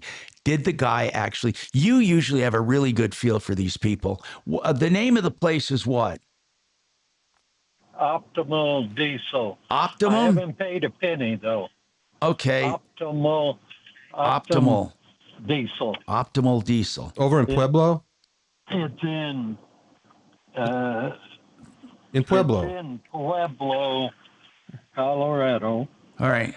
Okay. Oh, man. I've got the name and number here. All right. Hold on. Hey, hold on, Daryl. Get that information from Daryl, will you? Go ahead and get that information and ask. And then get Daryl's number. And I'm going to have Dee look into this for a second here. Okay. Larry has a question for Atlas. Go ahead, Larry. What is your question, sir? What is your question? Thanks for taking Yes, the call, sir. Tom. Yeah. Hey, listen, I did an extension for 2025 taxes, waiting on a K1, and I just received a K1, which they call it an estimate K1. If I use that K1 in filing my 25 taxes, when will I have to do an addendum? Only if the estimate is totally different, right, Kelly? Yeah, correct. If the K1 comes out, the actual one comes out a lot different than the estimated one, then you'd have to do an amended return. And I would do that at any time in 26, 27? At any time that you receive it, yes. That I receive it. Okay. Yep. All right. Hey, thanks a lot. Thank you, Larry. Let's go to Edward real quick. Edward, what is your question? We may have to take a break, but go ahead. What's your question? I was just wondering, can I write off tax purposes for an apprenticeship that Oh, yeah. He asked about an apprenticeship. Edward, if you could hold on, we'll answer that. If you need to listen and hang on, I mean, if you can't hang on, just listen. I do have that question that you asked, but I have to take this break. 303-713-8255.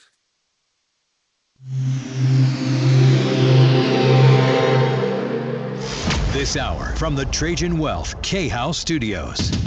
Trajan Wealth, your trusted local fiduciary advisors. TrajanWealth.com. SheridanAutotech.com. We were just talking about used cars. Get this. They do used car checkouts for around $120. They'll go through the entire car and the computer to see what the codes were, and they'll go and do all kinds of checks on the car itself. They also do regular maintenance and repairs, including electrical issues. Honest people that treat you like family. That's why I call the owner Uncle Kevin. Sheridan Autotech on Colfax, west of Wadsworth. I take my car there. It's a beautiful facility. 303-455-7242, 455-7242, SheridanAutotech.com. I'm going to give you a website to find out about Vestera Turnkey. It's mybiggestreturn.com. That's where you can find out about becoming a landlord. Okay? You might want to become a landlord, and under the Vestera eye, they will oversee everything with you. They'll help you find a home in a great market. They'll help you rent it out. They'll help you with each and every aspect of renting. Why don't you go to mybiggestreturn.com? There's also a phone number there, along with our next seminar, which is at the 22nd of the month. So go to mybiggestreturn.com to find out more. If you're part of a political campaign, you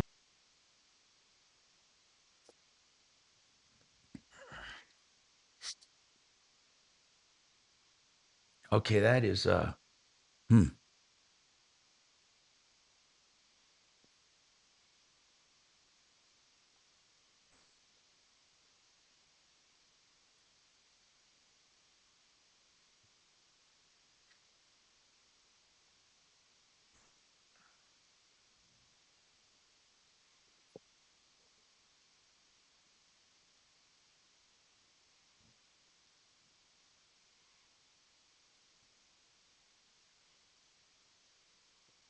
You see that big fire they got in Washington? 640 houses burned down. Some guy started the fire at arson, so yeah. That's crazy. They just had that on the news this morning. God, that sucks. Yeah. I remember watching the fires out there in Superior a few years ago. Yeah. That was terrifying. Yeah. Colorado Springs, we had them, a while back. Yeah, that was crazy. Yeah. Mm-hmm. Flames are like 300-400 feet tall. It was amazing, Yeah.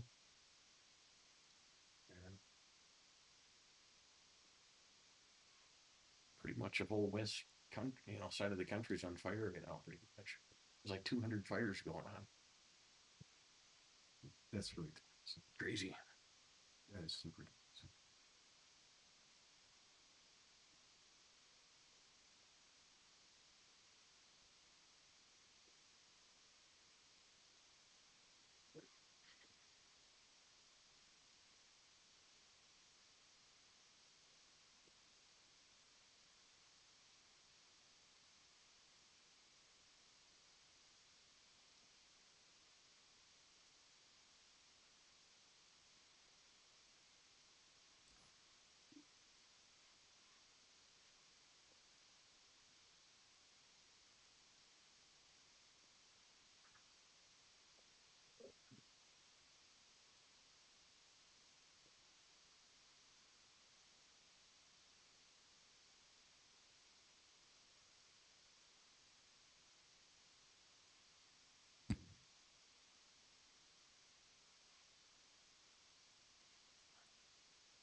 I'm Tom Martino, your troubleshooter. By the way, Dan McKenzie for wills, avoiding probate, and helping you with probate or trusts, any estate planning issue. I love Dan McKenzie. He's doing my estate. I waited way too long. I don't know. I thought I was going to live forever. Please don't do that.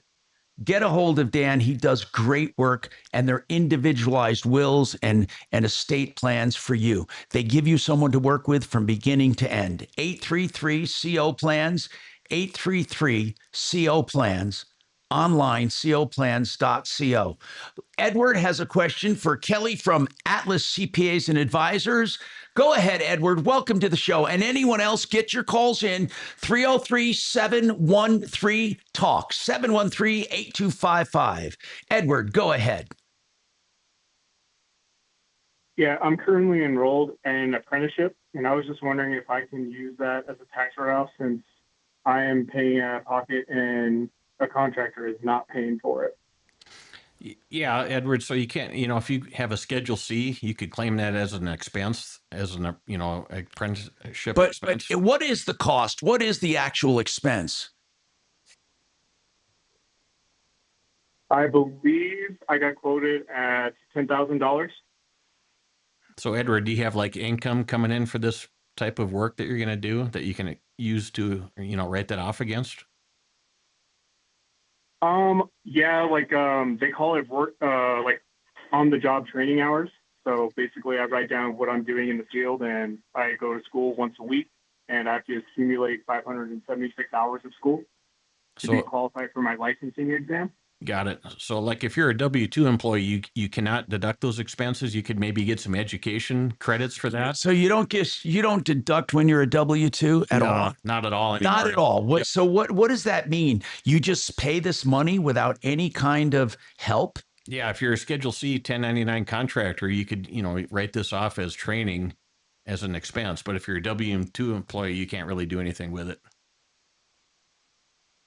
Unfortunately. Why is that? Well, they got rid of all the Schedule A itemized deduction type things several years ago that you could write off mileage if you were like home office type stuff. And this would kind of fall into that category. So that's gone away several years ago.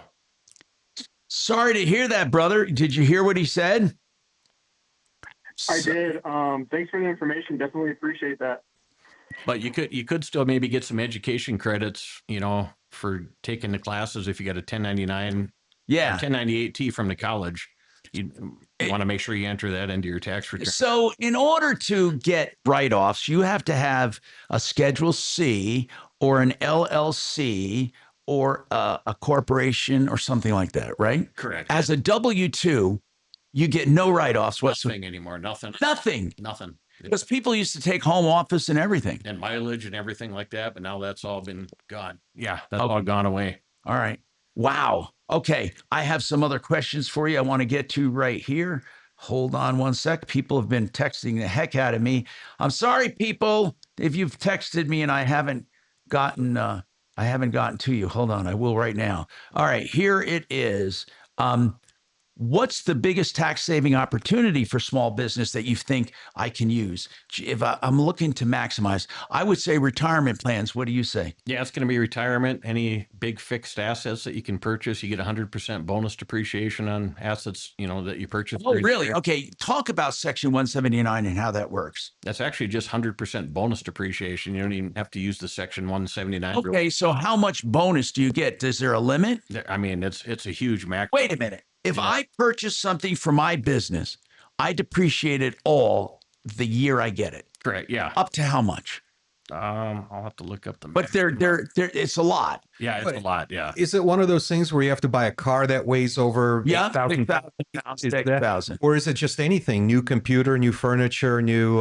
Yeah, heavy SUVs and trucks that are used in the business. What else? 100%. And any type of equipment that you buy is going to be 100% bonus depreciation. Wait, like computer equipment, for example? Everything. Yep.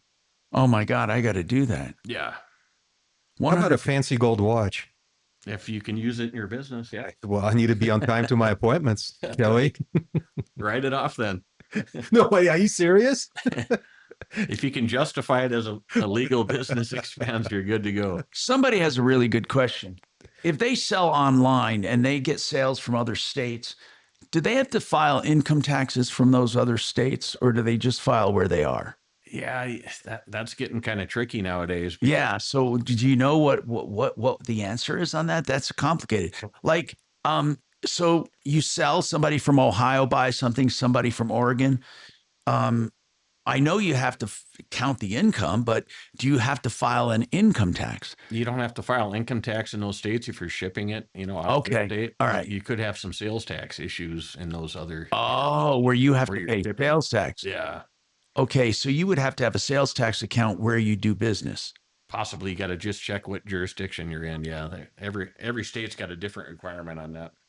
All right, so some states don't require it. Isn't that true? Some states don't have. Yeah, there's some states that don't have it. Yes. All right, you're going to have to get with. I would say get with an accountant on that. You guys handle that kind of thing. Yeah, just give us a call and we can walk you through that. Okay, so we have more coming up. Don't forget One Clear Choice Garage Doors for all of your garage door needs. I can't say enough about these people. They come out 24/7 with problems if you have problems, or they can inspect garage doors for around $80. They can do complete doors, openers, any part of the door, any part of the opener. They're great people. OneClearChoiceDoors.com, 720-370-3987.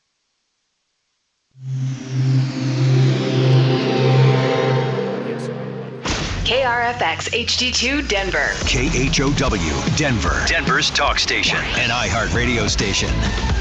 Guaranteed human. Now, impact traffic. Pretty quiet drive on the main highways for your 1 o'clock commute. I-25 north and southbound showing highway speeds through town. The same goes for I-70 east and westbound. No complaints to and from DIA. For folks leaving DIA, there are lots of folks on the road, Pena Boulevard outbound between Tower Road and 56th. Off-highway on the north end of town, Okay, I got one spot 120th to Avenue do. westbound. A crash reported approaching Vrain Street. We're seeing some stop and go through the area there. With traffic, I'm Mark Swan. This report is sponsored by Red Pilled America. Has socialism ever worked? This week on Red Pilled America, we tell the story of a fascinating community that proves once and for all whether socialism could work in the U.S. Listen to Red Pilled America on the iHeart Radio app. That's Red Pilled America. You know, I started Martino Capital after 50 years of helping consumers. Why? Because I wanted to place a fiduciary responsibility to people. And I wanted to directly help them with their investments because I saw in the industry, it was really where most people don't get the personalized attention. They go to these giant TAMP firms. That means they place your money with giant firms and make middleman fees. Listen, if you investigate, you're going to find out you do not have personalized investment counseling in most cases. We will review with you your portfolio and show you in real numbers what our strategies do. You know, everyone who sat for a review with us has switched to Martino Capital. This is not a joke for me. After 50 years of helping consumers, I've turned my attention to this passion. 303-771-HELP, 771-4357, or martinocapital.com. Wesley Financial Group is not a law firm.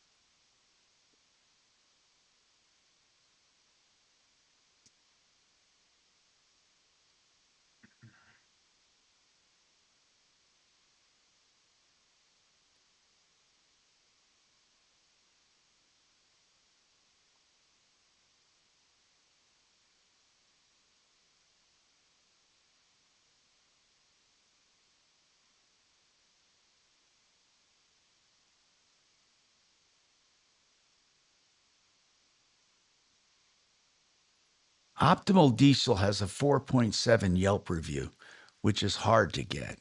It's pretty good, right? Webline all right where they're at.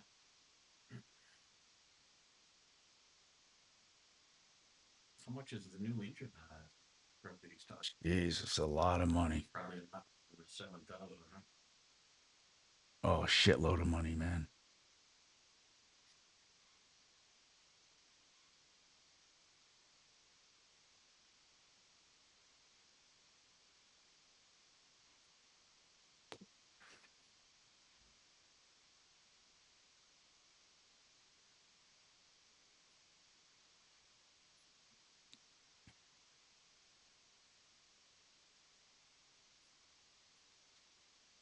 So I don't know how much your watch is, but pretty much any asset you buy that's 2,500 or less, directly expensive now. It's 2,500 or more than usually depreciated.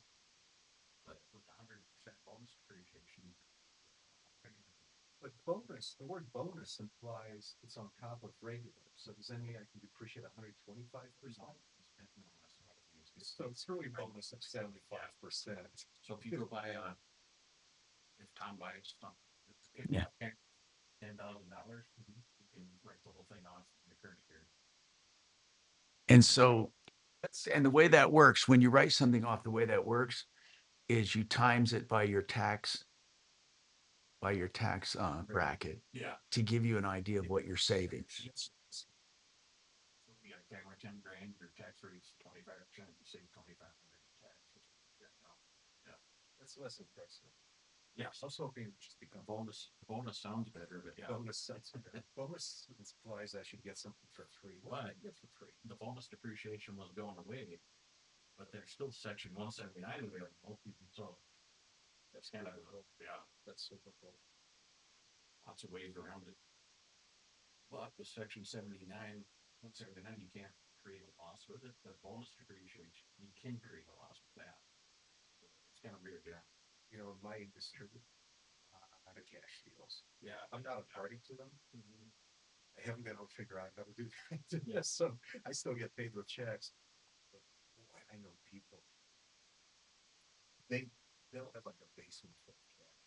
Yes, it's like in barrels. And rather than playing a lot of it, you know. When do you think that barrel's full of cash? Yeah, no kidding.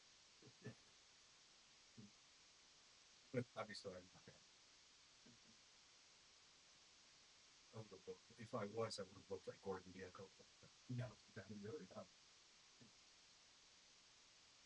And you're right, Tom, that guy from American Psycho that your son likes so much, that's a 100% comedy. Gordon Gekko. What is his name with the actor? He's a really famous, very famous actor.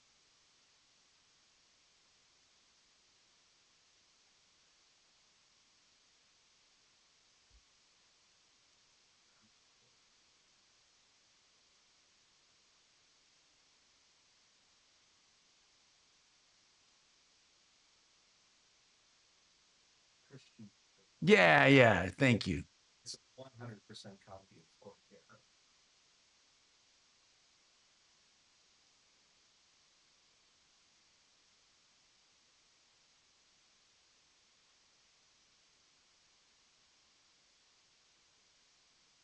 And in part, it's because the story in American Psycho takes place in the 80s, as did Wall Street.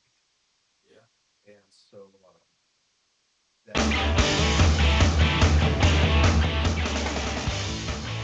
Hi, Tom Martino with you. Welcome to the show. Pat has a question about selling a car. Go ahead, Pat. What's happening? Hello, Tom. Hey, I man. have a Ram 1500 Hemi engine. Yeah? That light's been on for a couple of years, and I've taken it to numerous shops. And the last place I took it was Dodge dealer, and I worked on it, and they said that the lifter was bad because of the cam, and so they said that I'm going to need a new engine. So I brought it home and drove it home, and now I took it to another shop. And what kind of engine is it? It's a V8 Hemi engine. V8 Hemi. Okay, go ahead.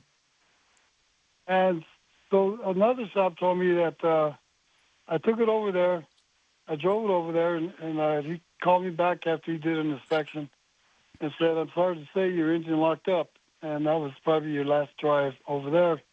So I don't know what to do with it. I don't know if to sell it or donate it, or is there anything you can help me All right, out tell with? me about the year, make, and model again. It's a 2011. It's a Ram 1500. Yeah. Dodge Ram Okay. with a Hemi engine. No, I got that part. Okay. So listen, man, we were just talking about having an old vehicle, not knowing what to do. There are places.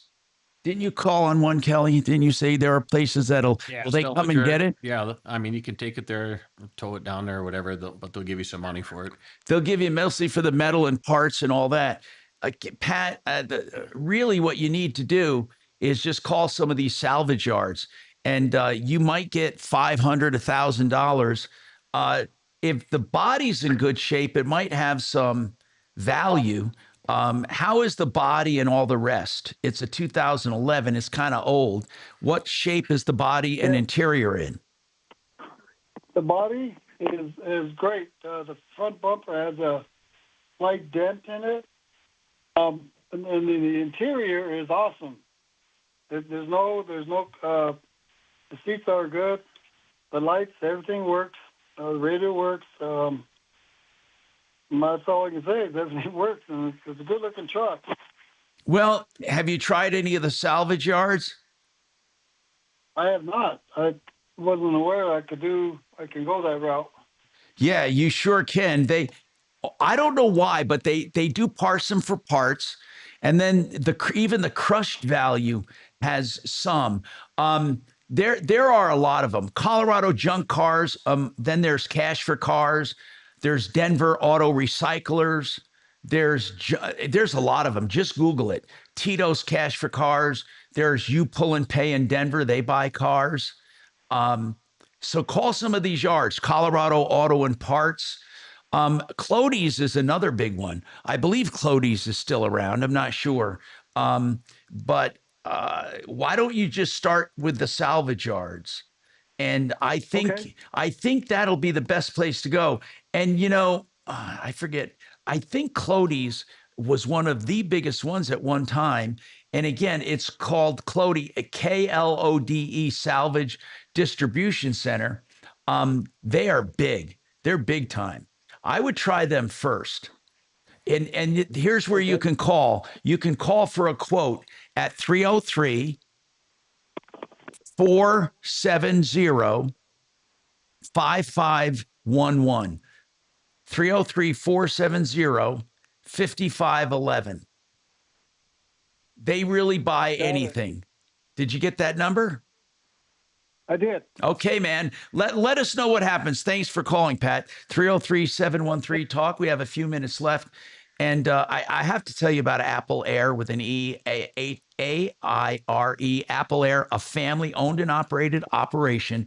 They're great people. If you want good, honest repairs, maintenance, replacements, Apple Air. I know the whole family. I've known them for like 30 years. They've been in business since 1998 or however many years that is. And that's appleair.com for heating and cooling.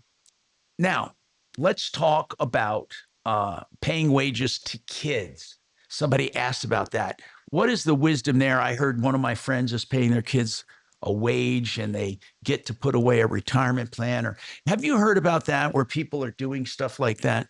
Yeah. So if you're like a single member LLC, you can pay your kids under 18 and not have to pay FICA and Medicare taxes on it. What if they're really? Yep.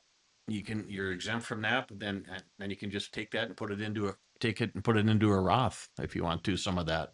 Really? You know about that, D? Yeah, Tom, the reason I know is because my niece and nephew are both or have been both employed by their parents while they were minors, and they were getting some really great benefit. I think it was up to $10,000 a year in pay or something like that. Then they're 18. Then what happens? Well, then you can still do it, but you got to pay the FICA and Medicare taxes on it once they reach that age. But when they're, if you pay them like $15,000 a year when they're under 18, they don't have to file a tax return, and you get that deduction. There's no FICA and Medicare.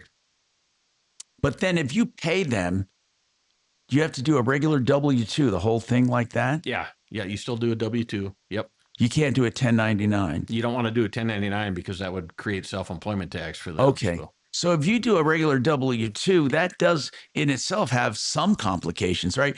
Are the withholdings a lot, or what's the max you can pay them? So there'd be no withholding. So like I said, if you did the 15,000, which would be like less than the standard deduction, they wouldn't even have to file a tax return because that wouldn't put them over the limit to have to file. So there would be no withholding, no FICA, no Medicare or anything on it. On a W-2? On a W-2, correct.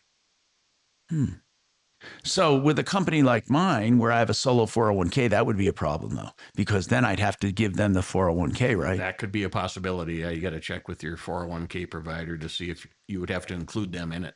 Kelly, do you offer any advice to your clients on these new Trump accounts for newborn kids? Are you familiar with this situation? Yeah, we really haven't got into that too much yet, but that's something we're looking at right now. And we're going to have more guidance on that coming this fall. I think it's going to be a really big deal. Yeah, it could be a big deal. Yeah. These kids are going to have a lifetime of tax deferred earnings. Yes, definitely. For many, many, many decades. Yep. Yep. We're looking at that right now to trying to get some guidance on that. So paying your kids' wages, this is something a lot of people can do. Yeah, definitely. And what are the benefits?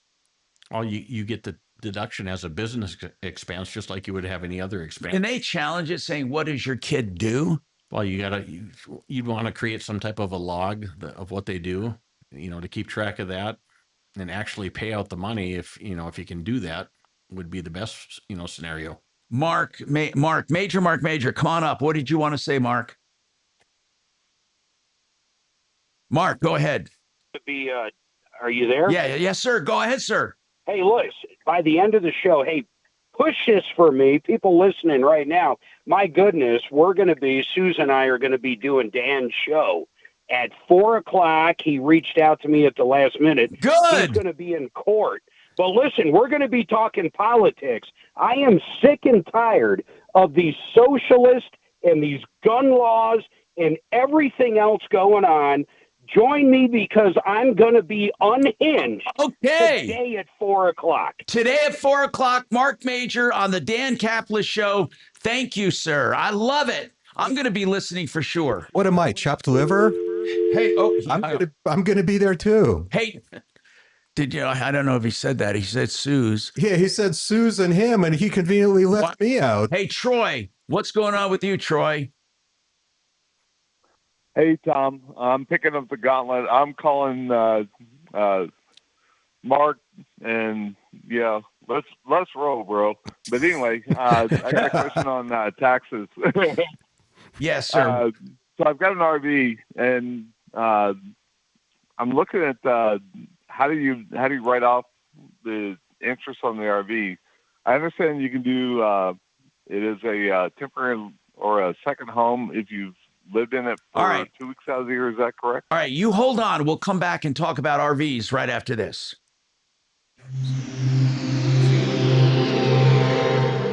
Now, impact traffic. Pretty quiet drive on the main highways for your 1 o'clock commute. I-25 north and southbound showing highway speeds through town. The same goes for I-70 east and westbound. No complaints to and from DIA. For folks leaving DIA, there are lots of folks on the road, Pena Boulevard outbound between Tower Road and 56th. Off-highway on the north end of town, 120th Avenue westbound. A crash reported approaching Vrain Street. We're seeing some stop and go through the area there. With traffic, I'm Mark Swan. This report is sponsored by Red Pilled America. Has socialism ever worked? This week on Red Pilled America, we tell the story of a fascinating community that proves once and for all whether socialism could work in the U.S. Listen to Red Pilled America on the iHeartRadio app. That's Red Pilled America. Hey, I want to tell you about an excellent company, excelroofing.com. That's EXCEL, excelroofing.com. On the front page, you can get a price for your roof in less than 2 minutes. They have a pricing tool, whether you're self-paying, maybe you're selling your house, buying a house, or insurance, you want to know the price, there it is. You can also get a full and complete contract and inspection without any long-term contracts. They'll never make you sign to check your roof. They do gutters and gutter repairs and gutter cleanings. They can also do windows and siding. By the way, these guys are all purpose, and excellent because you don't pay a cent until you're content. excelroofing.com. I love these guys because they will not hold you to a long-term contract if you change your mind. They want to earn your trust. excelroofing.com, 303-761-6400. Now, if you have been in an accident and injured, the first thing you have, questions. John Fuller is available right away to answer your questions. If you call, ask to talk to John. If he's not there, he'll call you right back. And you know what? He can get started on your case with the very first phone call if you want, although there is no obligation. Get back to where you were before the accident. Get paid for what you've lost. 303-597-4500. I know John personally. He has a passion for helping people. He puts the personal in personal injury, so call him 303-597-4500. The website, callfuller.com. Oh, so Kelly wanted to know about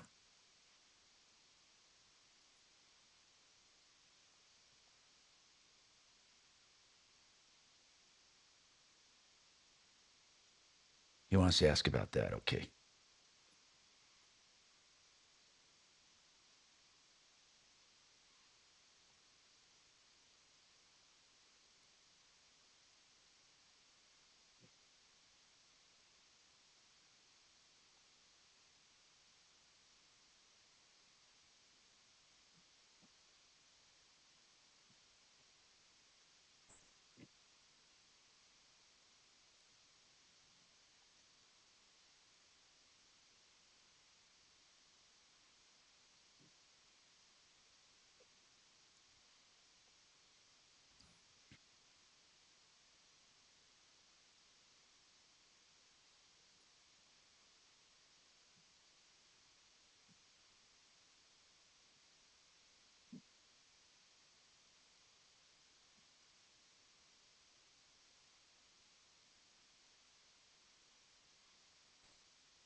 now. When I started, there was only 5 locations. Now we got like 28.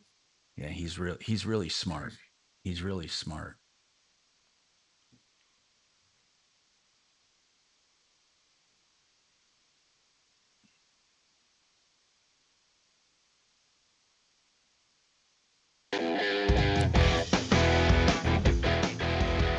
Hi, Tom Martino, your troubleshooter, 303-713-TALK. So Troy wants to know about using RVs, writing them off, possibly even as a second home. Have you heard of that? Well, let's talk to Kelly from Atlas CPAs and Advisors. Kelly. Yeah, Troy, if you itemize your deductions, you'll be able to write that off as a second home if you don't have another one. So, I mean, you could write off the mortgage interest on the main home and a second home, which could include an RV. Yeah, Kelly, you're my accountant, so I trust you. Oh, yeah. Thanks. That's funny. Good deal. Hey, thank you for calling, though, Yeah. Troy. Are you doing that now, or are you going to just start doing it, or are you going to buy a motorhome? No, I just bought an Asada 5 28-footer, and I just took it out to West Virginia and spent 2 weeks in it. And this year I've got the time in the motorhome. And, Kelly, we're going to talk in the fall and start planning my taxes. That sounds good, Troy. Thank you, Troy, for calling. Hey, let's talk more on this. I got a text on this. Can you please tell us more about this 100% depreciation or 100% write-off? Is that just a freebie? Can you do it as an individual with a Schedule C, or does it have to be an entity? Oh, it can be a Schedule C. It's any asset that's got a useful life of 20 years or less. You can take 100% bonus depreciation on it. And it's not called Section 179 anymore. Correct. Well, they have Section 179 as a backup. Now, how is Section 179 different than this bonus depreciation? Well, bonus depreciation, you can use it to create a loss in your business. And like Section 179, you can't. Oh, so this that's is kind of incredible. Yeah. It's a big thing. Yeah. I don't think a lot of people know about this. It got phased down the last couple of years. It went from 100 to 60 to 40. What do you mean 160 to 40? To 60% bonus depreciation to 40, but then they've reactivated it back to 100%. Okay, people, did you hear that? 100% bonus depreciation on a business asset that has a life of 20 years or less. By the way, to get a hold of Atlas CPAs and Advisors, the general number is 303-799-9111, and it's atlasfirms.com. And don't forget, 303 Martino. Follow Tom Martino at Real Tom.